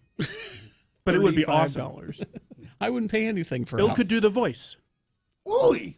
Yeah. I will watch Alf for free. That cat was delicious. I will never pay for Alf. Melmac, right? Planet There's your Melmac. sign off, Richie. I will never pay for Alf. All right, just one last look at traffic. There is a crash northbound I-15 at 90th South. And that's there on the left-hand side, causing between 5 and 10 minute delay. And that crash still southbound I-15 at 5800 South. It's a mess. Now it's just the left 2 lanes that are blocked there, but won't be cleared up for a while. So be aware of that. That's traffic. All right. Do you think I could make a case that I've been injured by CBS because of this app? It's a pain. I'm going to call the advocates and find out. It's causing me pains. Yeah. The Advocates are personal injury attorneys. If you've been hurt in an accident like this CBS app is, if you've been hurt by it, call. No, really, but just be serious about it. If you call them 24 hours a day, 7 days a week, you will talk to an attorney. For free. Yeah. You don't have to pay. People think that you have to pay to talk to an attorney. No, you can talk to an attorney for free to determine whether you have a case or not. Give them a call at 801-355-5550. The Advocates will go the extra mile for you. They will help clients defer medical expenses. They can get you a rental car. They know doctors and chiropractors and physical therapists they can refer you to. So to determine if you have a case, first of all, when you've been hurt in an accident, just don't let the insurance companies decide this stuff for you. Call the Advocates or go to their website and chat with an attorney online. It's utawadvocates.com. 3 days of live music.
I thought we could do this for an X-Poll sometime, but I'll bring it up now just since we're talking about it. Festus came home last night. He's like, Mom, this is an exciting day. Mom. I said, what? He's like, Mom. I got my first rider. Rider is... That's a backstage conditions. What things you want backstage, like... No brown M&Ms! Yeah, like Mariah Carey has to have, peach-colored roses in her room. And I said, so what did you ask for? And he said, Red Bull. I said, that's it? That's all you asked for? You know I've told you can't have Red Bull. I said, you don't even drink Red Bull. He's like, well, I didn't know what to ask for. I'm like, you can ask for... He thought that's what you're supposed to ask for. Gina, that's what he told you he asked for. What he asked for was, I'd like an e-cigarette, some e-cigarettes, and some weed, and a lot of vodka. But I thought it'd be a fun X-Poll sometime to do. What would you put in your rider? What would my backstage rider? Yeah, like I have to have all white towels with scented rose water. I mean, those are the kind of things people ask for. Why what? Why would you put all white towels with scented rose water? Those are the kind of things people ask for. Yeah, but why? Because you can. I wouldn't. Of course you would. I would put, I don't think I would just say I would like it to be clean and orderly and maybe a fruit tray. But maybe we do that for an X-Poll, see what people would want for their backstage. The guy who has to have it stapled precisely in the top left corner on an angle and not flat would really think that he would just want things in an orderly way? Richie, are the pages ever stapled correctly? No. And when was the last time I ever said anything about it? Okay. When was the last time I ever said anything about how they were stapled? No, but here's the point. I once commented... You like things a certain way. Well, so sure. if you have a rider, you would say, I like things stapled this way. You'd spell it all out. So entertain it. Has fun with it. Because when he's doing the news live on stage, he will need it prepared backstage for it. Yeah. It's got to be done a certain way. I give up. I would not do it. I've given up on that sort of thing. I agree. I've given up on that sort of thing because I know that the people who work behind the scenes are mostly clods. Take that how you will.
Oh, and on Twitter. Follow us at Radio from Hell. All right. You know what I love in clips like that, and you see it all the time in late night television, is the one person with the really strange laugh. If we play that again, you hear the like that's his band leader. Oh, okay. The one really loud, weird, different laugh is always my favorite. It goes back to Ed McMahon on the old Tonight Show. It is brought to us by Black Turtle. They're hiring full and part-time customer service representatives with competitive pay that includes health and welfare benefits. If you are remarkable and looking for a great new opportunity, apply with Black Turtle online today at jointheturtle.com. That's jointheturtle.com. Oh, hi, Todd. Thursday turns with Todd on X96. Radio from Hell. Here's a man who's not only markable, he's remarkable. Todd Newcomb. Todd, I have cookie butter Oreos. Oh my God, I ought to try those. Now, Todd is here with a song that he'd like us to hear. Indeed. Todd programs the music on this radio station, and he does a show from 3 to 7 every Monday through Friday. Todd, what have you brought us? So you guys have had them in the studio before, but it's our friend Dallin Weeks. You know, he plays bass with Panic at the Disco. He was in Brobex, a big Utah band a few years back. Well, he and his buddy Ryan Seaman have gotten together, and they've created this little band called I Don't Know How, But They Found Me, which is kind of a long title, but, you know, hey. It's a nod to Back to the Future. That's right. So I Don't Know How, But They Found Me. And they have this new song. They've got I guess there's an EP or album on the way, but new song that's called Modern Day Kane. And we like Dallin a lot. Like, he's a good dude. And we've you know, played Brobeck songs from his back in the past, and you know, all the Panic at the Disco stuff. So this one I think is pretty cool. And there is a video on YouTube. We can't show it on x96.com/live. Sorry. And the video is pretty good. It's like they found an old VHS tape. Yeah, that's the 80s. That's the conceit of this band, is that they are a band from the 80s, and that they have been long lost. It's just been these tapes have been hidden, and now they're out. And it's just this song is great, and you know, and Dallin's just a good guy. And also, I want to let you know that I'm adding this song to regular rotation too. So, oh, good. Because we like to support the local friends of ours. So the band is I Don't Know How, But They Found Me. Modern Day Kane, X96.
It's like a trip back to the 80s with... really is. I was going to say that keyboard. Yeah. It's a keytar. No, I'm just joking. I wouldn't be surprised. That's what I sort of feel like it is. But that is definitely 80s keyboard. Absolutely. It's like Aha or something there. Yeah, I really enjoy that song. And we love Dallin. He came to one of my book signings once, so he's forever in my heart. All right, so the name of the band, people are asking, name of the band is I Don't Know How, But They Found Me. And it's on iTunes, so buy the song and support our local friends. Mm-hmm. And the song is called Modern Day Cain. You want another cookie butter Oreo? Those are tasty. Yes, I do. that's my breakfast today. I was in a little bit of a hurry, so. We were going to wait for Gina to try those cookie butter Oreos, but you know what? Well, I already opened them. I just opened them. Well, yeah, so they'll be gone because as soon as you leave, I'm going to take them around the office and give them to everybody else. He's going to big salad them. He's going to take credit for it. I'm going to hide them. I'll find them. I want a couple before when I leave. Okay. All right. Thank you, Todd. Tuesday turns with Todd on X96. Ran from hell. Now, I need to give you a keyword. Yes. So that you can win tickets to go see Foo Fighters here in Salt Lake over at the Viv. The newly remodeled Viv, by the way. And also you get a copy of the album Concrete and Gold. And all you have to do is listen at 9 a.m., 2 p.m., and 5 p.m., where we do the 9 a.m., John Smith does the 2 p.m., and Todd Newcomb does the 5 p.m. keyword. And then you text the keyword to the number 33986, and you could win. The 9 a.m. keyword for today is hero, H-E-R-O. Text the word hero to 33986. If you are the 96 texter, you win. All right, there you go. Thank you. Coming up after these, boner fights, of course, at 9:25. But before that, a little bit of news. Okay, all right. do that. So stand by for all of that. Diamonds Direct. Yeah, they still. Let's see now. They still having the. Still having the sale. This is a new copy, but this is. Oh, it ends Saturday. Oh, okay. At so Diamonds you Direct. better go down and see them. Yeah, so it's 5 years, 0 interest from Diamonds Direct, but it ends this Saturday. So we've been talking about this all month. Pick any item at Diamonds Direct, spread your payment out over 5 years without a dime in interest. That's just an amazing deal. And these diamonds are personally, you know, so these guys, like the guy who manages the shop, he's from Tel Aviv. Mm-hmm. That's where the major diamond market is. He's from there, and also the regional managers from Tel Aviv, and they're here now in America. But they go back and forth to Tel Aviv all the time and deal with the diamonds directly. That's where the name comes from. Diamonds Yes. Direct. So they have the greatest selection, beautiful diamonds, and great selection of wedding rings and wedding sets and engagement rings. And remember, 5 years, 0 interest financing from Diamonds Direct, 6400 South, right across from the Fashion Place Mall. Hi, it's me, Bill Allred, and as far as I'm concerned, there's nothing better than good conversation and good food. So I put...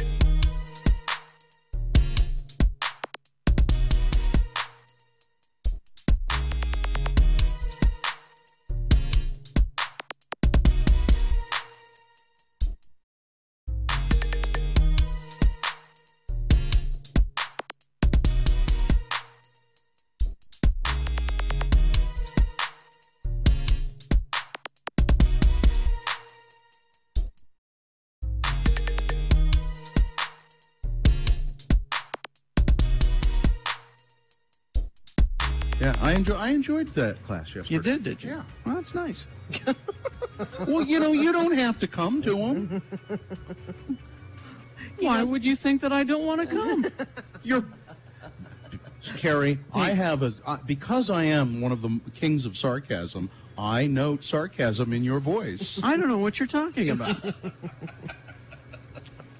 He had a great I thought time. it was a grand waste of time. I'll Yes, be quite see? honest with you. All right?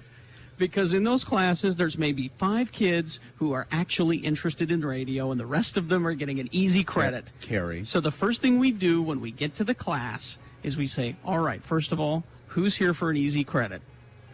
And those people who raise their hand, leave. Go right now. We'll sign a form, whatever it takes. Just get out of here. You would deny a college student an easy credit? What kind of a Grinch are you? I'm not denying them an easy credit.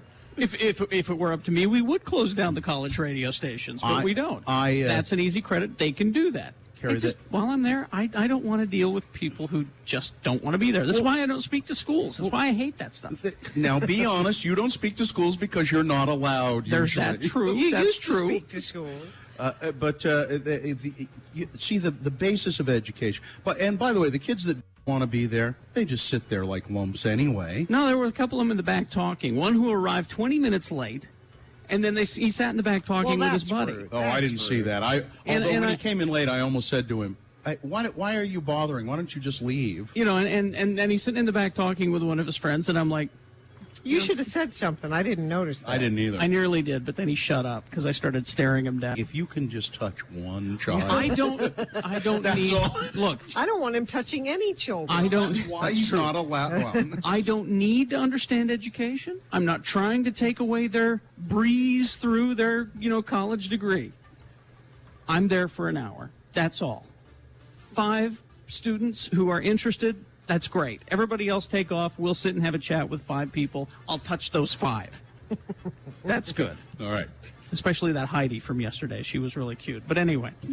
See again why he's not allowed. She was very interested in what we were doing. She was wanted very to interested. learn. And I heard her on the radio, on the college radio station. She's very good. I think someday we'll be working with her. Maybe not now that you said that. No, I'm not as. I don't want to work with those guys. Not her partner Pickle, of course, but. Well, it was Pickle and the turd bag. What was the other guy? Turd, Carl. and Heidi, I think is what it was. Oh yeah, Carl. His name's Carl. Apparently, we made Carl cry. Really? Is what Yeah, I was heard told. he was laying on the floor of the break room. So and again, if we can discourage someone from getting into radio, that's also Your job is done. Particularly you, Carl. Already, we started with Carl. He's done. He will not be in radio anymore. So mission accomplished some at good Cedar has City. happened. Some good has happened. And think of it this way too. Carl will go on to better things. He will be a professional clown that entertains at kids' parties. That's what he'll be good the at. creepy clown with the Cro-Magnon brow is what he will be.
Gina Barberi on X96. All right, 9:21. We'll get to Boner Fight in just a moment, but first, a little bit of news. Okay. A little bit of news brought to you by nobody. I already said nobody. That's right, nobody. All right. So here we go. News. Tom. There we go. Tom Wopat. Yes. Was he Bo or Luke? I think he was Luke. He was one of the Duke boys, right? Was he Bo? In the old? Yeah. Okay. What do you mean in the old? In the original. The OG. He apparently got a little bit handsy with a minor, a 16-year-old actress on the set of his play, according to authorities who've added new charges against him. Police say they've interviewed the girl. They interviewed the girl 2 weeks after the ex-Dukes of Hazzard star was arrested in Walton, Massachusetts for felony indecent assault. He allegedly put his... Well, I can't. No. According to new documents, he also poked a minor in her stomach with his finger. The alleged victim was one of the co-stars on the production of 42nd Street, a musical. By the way, he's done this show, 42nd Street, a number of times over the last several years, and apparently is pretty good in it. According to doctors, according to the documents, the court documents, he told his underage co-star, "Listen, I'm a creepy old man and you're really talented and really cute."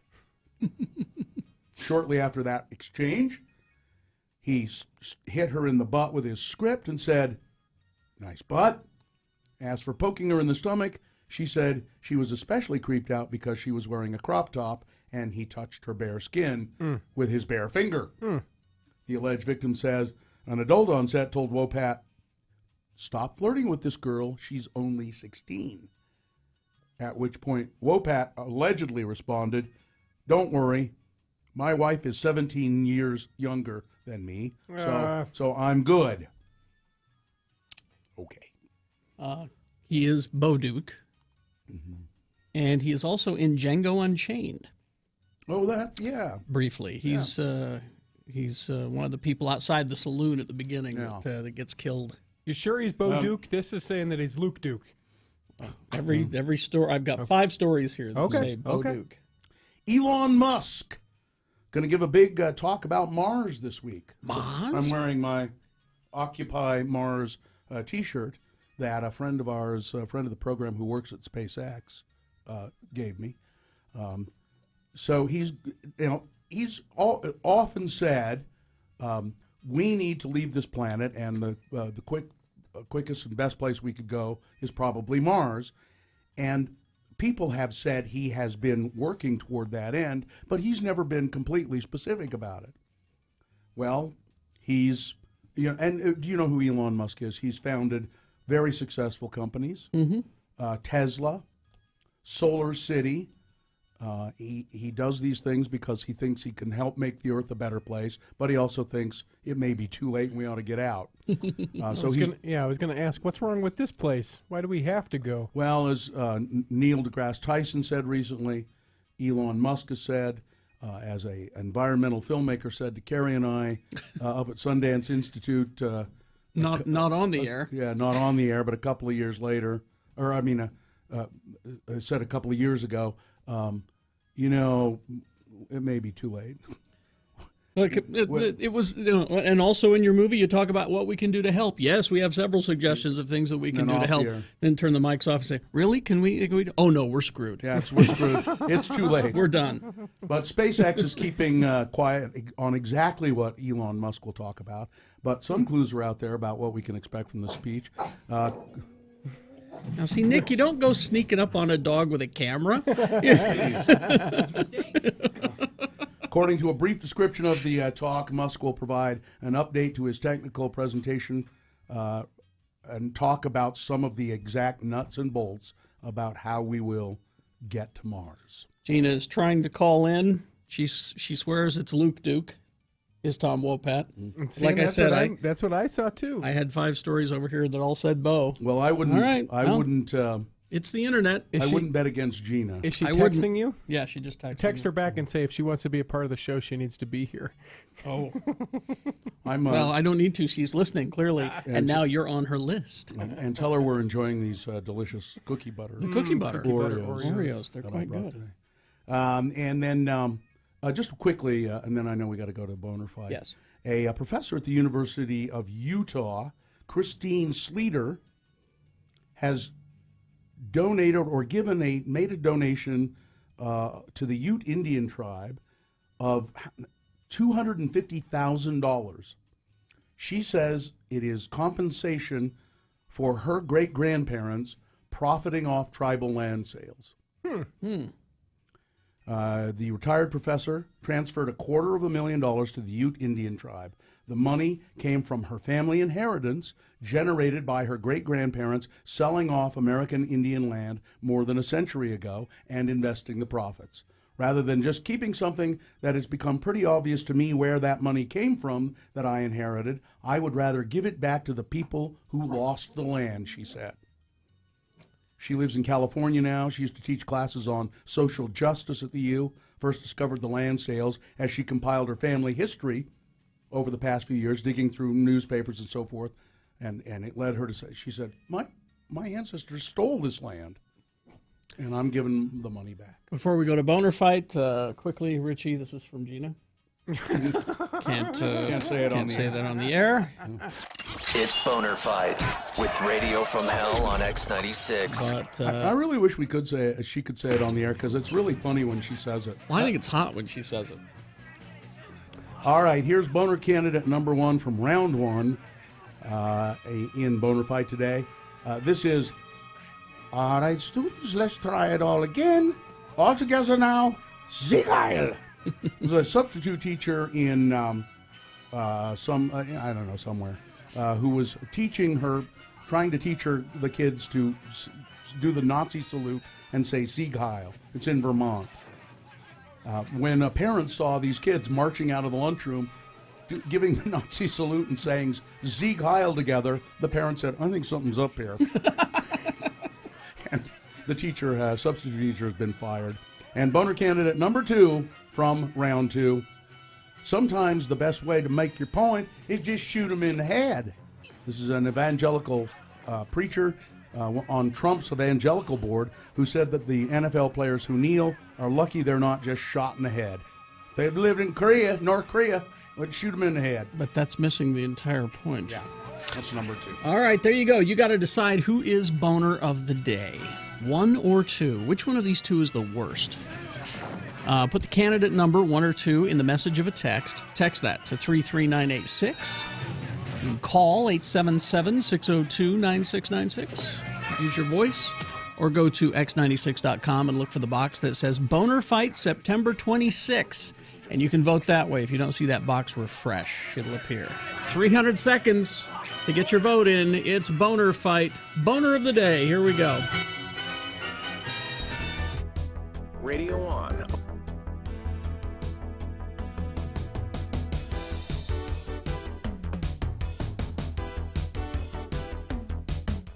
Radio from Hell with Carrie, Bill, and Gina. 96.3 FM, X96. I got caught in an embarrassing moment this morning. Oh, good. I can't wait to hear. Here at work. Already, I've been at work about an hour now, and already caught in an embarrassing moment. Are you saving it? No, I'll tell you right now. I came in the back door, as I always do. I kind of hope Chris is listening.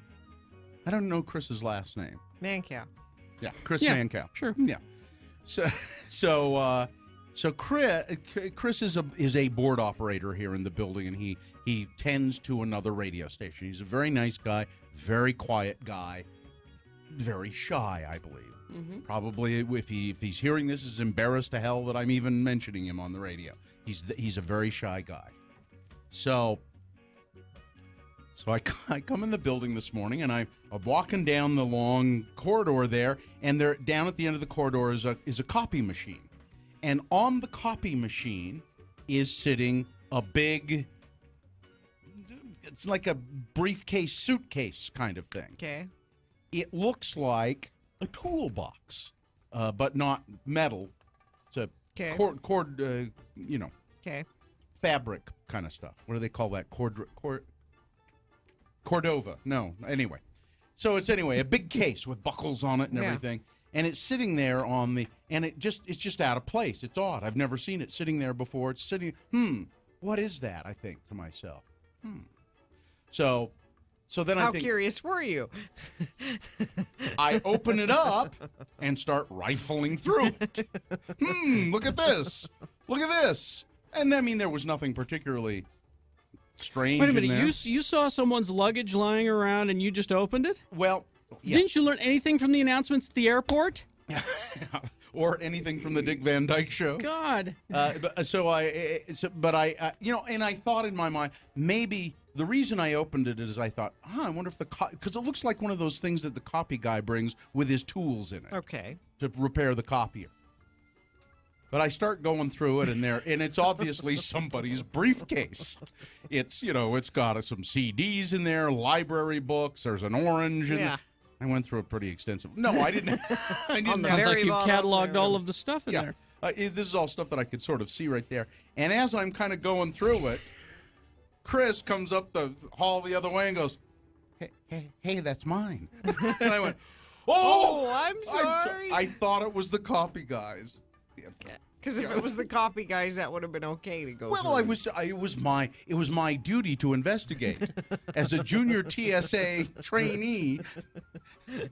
TSA, which really does mean to stand around. I'm just convinced of it. No. So sorry, I apologize to Chris, and I'll apologize again. But just I'm just standing there going through his stuff, and here comes the shyest guy in the building going, "Hey!" X96.3 and X96.com.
Gina Barberi.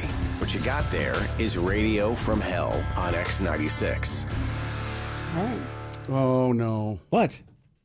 It's time to award Boner of the Day. Yeah. What? And Boner of the Day brought to you by a green bean and beef stir fry. Oh. With rice, and it was very good. Sounds good. And these Oreo, these cookie butter Oreos. Mm-hmm. But so number one was let's try it again all together now. Sieg Heil, the teacher, substitute teacher, teaching her they were like fifth graders to do the Nazi salute and yell Sieg Heil or Heil Hitler, I think is what it was. And then boner candidate number two. Sometimes the best way to make your point is just shoot them in the head. It's a pastor in Dallas said these NFL players, they're lucky they don't live in North Korea. They just shoot them in the head. That's what happened. They need to stop this. Yeah, see that yeah, okay. So I'm saying uh-oh because it's a tie. A tie? Oh, no. Number one, there. Well, no. Gina's listening. Maybe she could break the tie. Yeah. So Heil Hitler or shoot him in the head. I think I know which one she'll go for. Well, we'll have to wait and see. Maybe she stopped listening. I don't know. She did get pretty mad at me. She was, well, yeah. Expletive mad at me. Expletive mad. I told her to call in. I said, listen, I was going to talk about reunion stuff, but call in. You can take it. Yeah, I think she tuned away. She was so mad. Well, do we take a call then? Yeah, 877-602-9696. Got to break the tie? And in the meantime, I can tell you why Alf is funny. Okay. Well, okay. The court is anxious to hear your explanation. This one episode of Alf. Present your evidence. Watching TV, Alf becomes a big fan of Gilligan's Island. Okay. And starts considering it a paradise. So he starts turning the Tanner home into a shrine to Gilligan's Island, diverting the main water line to the backyard to create a lagoon. Willie is livid over this and orders him to turn it back.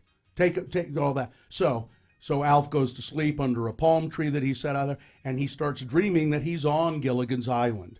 And then they intercut scenes of Alf with Skipper and Gilligan and so forth and so on. And it's really funny. And then he wakes up and realizes that he's been deluded, and he goes back to his normal ways, except then he starts falling in love with Bonanza and starts recreating the Ponderosa in the backyard. It's funny. You know what I remember? It's meta. What I remember about Alf is what's the dad's name? Willie. Willie. He's singing, asparagus, asparagus, you put it on the table. That's, for whatever reason, that has always stuck out to me about Alf and about... the one thing that really stuck out to me about Alf is why no one in that family realized that he was a puppet. But and not an alien life form. I'm afraid I'm going to have to declare a mistrial. Because Vinny is here. Hey, Vinny. And Vinny's going to break the tie for us. Vinny. What's going on? How are you, man? I'm good. How are you? Good. Vinny, did you ever watch Alf? Oh, absolutely. Great show, wasn't it? Alf. Yeah. Absolutely. Yeah. I wish they'd bring that kind of stuff back. It's nostalgic. Me too. I'm telling you, it's reboot time. All right, Vinny. Boner candidate number one for you. The one about the Sieg Heil, the Heil Hitler, or number two, shoot him in the head. I got to go with the Hitler one because I have zero tolerance for that kind of crap. All right. I mean, well, Vinny, especially anything to do with kids. Yeah. Okay. Vinny, you just don't do that kind of stuff. All right. You have spoken. You have broken the tie. Way to go, Vinny. You have selected the boner of the day. Thank you. Way to go. Do we have anything for him, or just he gets the? He got to decide. His single vote got to decide. He is now imbued with the energy of self-satisfaction that only deciding the boner of the day can bring you. I'm okay with good, that. Vinny. All Good. right. Good, because that's all you get. Thank you. Alf is on MeTV, channel 4.2 or 4.3. So you. I'm going to get the Stars app. I'll get the Stars app. Well, I think you can get it for free. You don't need to. Yes. But I'll bet it's without commercials on the Stars app. The second part of the asparagus song, you put it on your table. That's okay. Will make you feel more able. No, that's okay. He was always trying to eat the neighbor's cat. Well, because that's what you do. The other episode of Alf that I remember is he used to be storing up dryer lint. Well, hold on. It's okay. He used to store up dryer lint, and they said, "Well, why are you hanging on to it?" And he's like, "Well, this is precious where I come from." From Melmac. And they said, "Well, what about gold? Gold is this thing that's precious to us." And he's like, "Oh, gold, we've got that everywhere." Everything I've heard about the planet Melmac is the society is unsustainable. I just don't. You know, Melmac, the name of the planet, is actually the name of cheap plastic dinnerware in the 50s. Yes. Which is part of what makes it funny. Yes. Gordon Shumway is his real name. Yes. It's a funny alien life force. You know that it's a organic compound. What the Melmac dishes are made out of? Formaldehyde and an organic compound. I know. Which is why they don't use them anymore. Yeah. They didn't break, though. That was a nice thing. Who thought it was a good idea to begin with, really? That should have. All right. Who thought Alf was a good idea to begin with? I think that's what Kerry was asking. Yes. Yeah. Well. All right. Let's see. Okay, so we got our boner of the day taken care of. That business is taken care of. Let's see. Oh, we got to tell you about Downtown Dine Around. Is it Dine Around? That's what's happening right now. 15th annual Dine Around, Downtown Dine Around, presented by Nicholas and Company, and it has it started last Friday. 45 local restaurants offering specially crafted 3-course dinners and 2-item lunches. So let's say there's a restaurant you've kind of always been curious about. Okay. Thought, I don't know. People are kind of hesitant to spend their good money on something they're not sure of. Well, this is very inexpensive. So a restaurant that you've been kind of wanting to try, use the Dine Around for that purpose. This year's Dine Around lets you experience a wider selection of tastes than just a single dish, and you can win dinner for a year. Really? Yeah. They're doing a photo contest. Upload photos from your Dine Around experience and use the hashtag DineORound and tag @DowntownSLC on Instagram, and you're automatically entered to win. You can find sample menus and participating locations at DineORound.com. This is very important. X96 is your home for non-stop music. We give you a 1-hour non-stop music wingding 3 times a day. Nobody around here has been eating lead paint chips. At 10 a.m., right after Radio from Hell, at 1 p.m. while you're listening in the workplace, and at 4:30 for your drive home. Doesn't make much sense to me either. 1-hour non-stop music wingdings 3 times a day at 10, 1, and 4:30. I am not impressed. Only on X96. 2 News This Morning has one job: prepare you for the day. Good morning. We start with breaking news. Alerting. 2 News is first to report. Protecting. Numerous thunderstorms headed for the Wasatch Front. Watch KUTV 2 News This Morning, weekdays from 4:30 to 8 a.m. CBS Tuesday is a night of premieres. First, on the season premiere of NCIS, the search is on for 2 missing agents. We will find them. Then Michael Weatherly returns in the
Kerry Jackson, Bill Allred, Gina Barberi. What you got there is Radio from Hell on X96.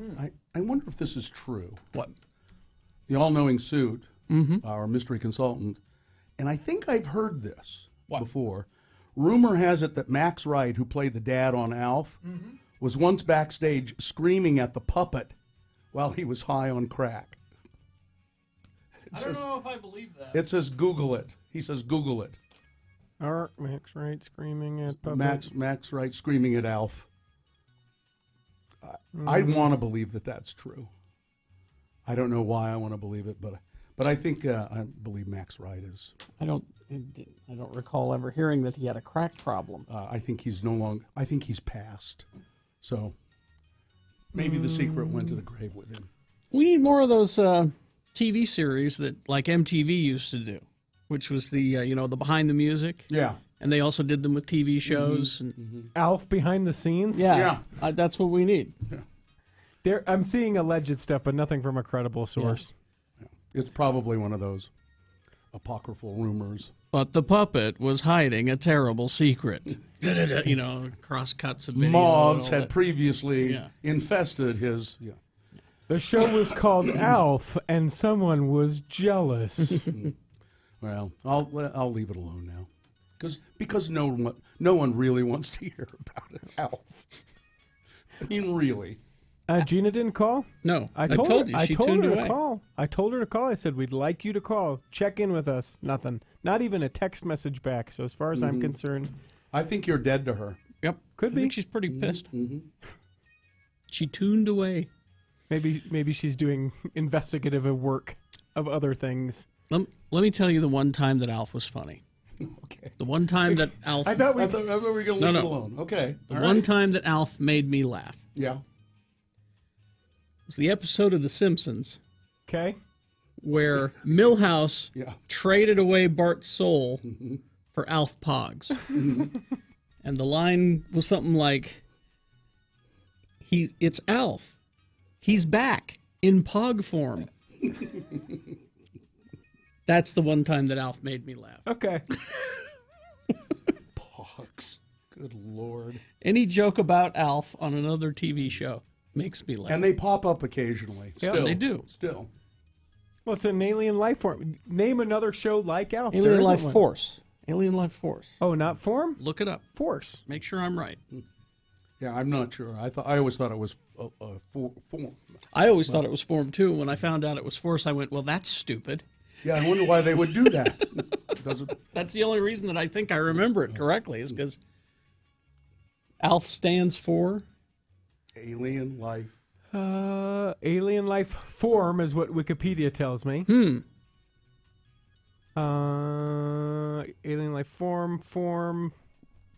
I'm not seeing a force, but that doesn't mean that it's not true because these are all like. Nope, it says alien life form. Yep. Wasted all the time. I lost all control of my bodily functions. They had to cut the crap out of my fur before each taping. But would I do it all again? We interrupt this program. So that was Alf behind there is a behind the scenes of Alf. Yeah, it was on Family Guy. Oh. See, I told you, that's the time that Alf makes me laugh, is when he's referenced on another show. Otherwise, not one bit. Otherwise, not one bit. All right. Let's see. Do we have a... we do have a promo. We do. Let me pull it up here and take a look at it, and we'll go from there. Those cookie butter Oreos are not They're not nearly as good as those other cookie butter cookies. They're not horrible, but they're not. They're not, like the Speculoos cookies that you get at Trader Joe's. Yeah. Ready? Yeah. On Wednesday's Radio from Hell show. At 6:45 and 8:45, we'll read your things that must go. If there's anything in your life bugging you, send a description of it to radiofromhell@x96.com with the subject line, must go. And then at 9, tune in for Corey's Community and Concert Calendar and listen for your text to win keyword to see bands like, this is for a chance to see bands like Foo Fighters and LCD Sound System in New Orleans. That's all on Wednesday's Radio from Hell show, right here on X96. You like how I put those little mistakes in there so it doesn't seem so canned? That's why I intentionally. do that. No, I know. Yeah, you could read it without any sort of flub or flaw, but so that doesn't sound so scripted. Yeah, absolutely. Carrie? Yes. So it says here about Alf that he is an alien life form. Mm-hmm. That's what Alf means. Okay. However, the alien life force are people from or creatures from Melmac who periodically appear trying to get him, to find him. They were like the bad guys. Make him come back to Melmac. Okay. Okay. So everybody's right. It could have been one episode of Alf. One episode. And it could have ended with immigration showing up. That would have been it. The German title of Alf is Hallo, hier bin ich. The French title, Le Visiteur est comme you. And the Yugoslavian title, Postelak sa druge planet. Alf is universal. And I hope that as those people in other countries watched Alf, they said the same thing that I did. This is what passes for entertainment? Yeah. This? I maintain it was still pretty funny. All right, I think we're done. All right. Live long and prosper, bitches. Don't you know who I am? I will never pay for Alf. Don't. John Smith is next? Nope. Richie T is next. That's right. Okay, so Richie is sitting in for John Smith. A 1-hour nonstop music wingding starts now. Utah's original alternative, X96.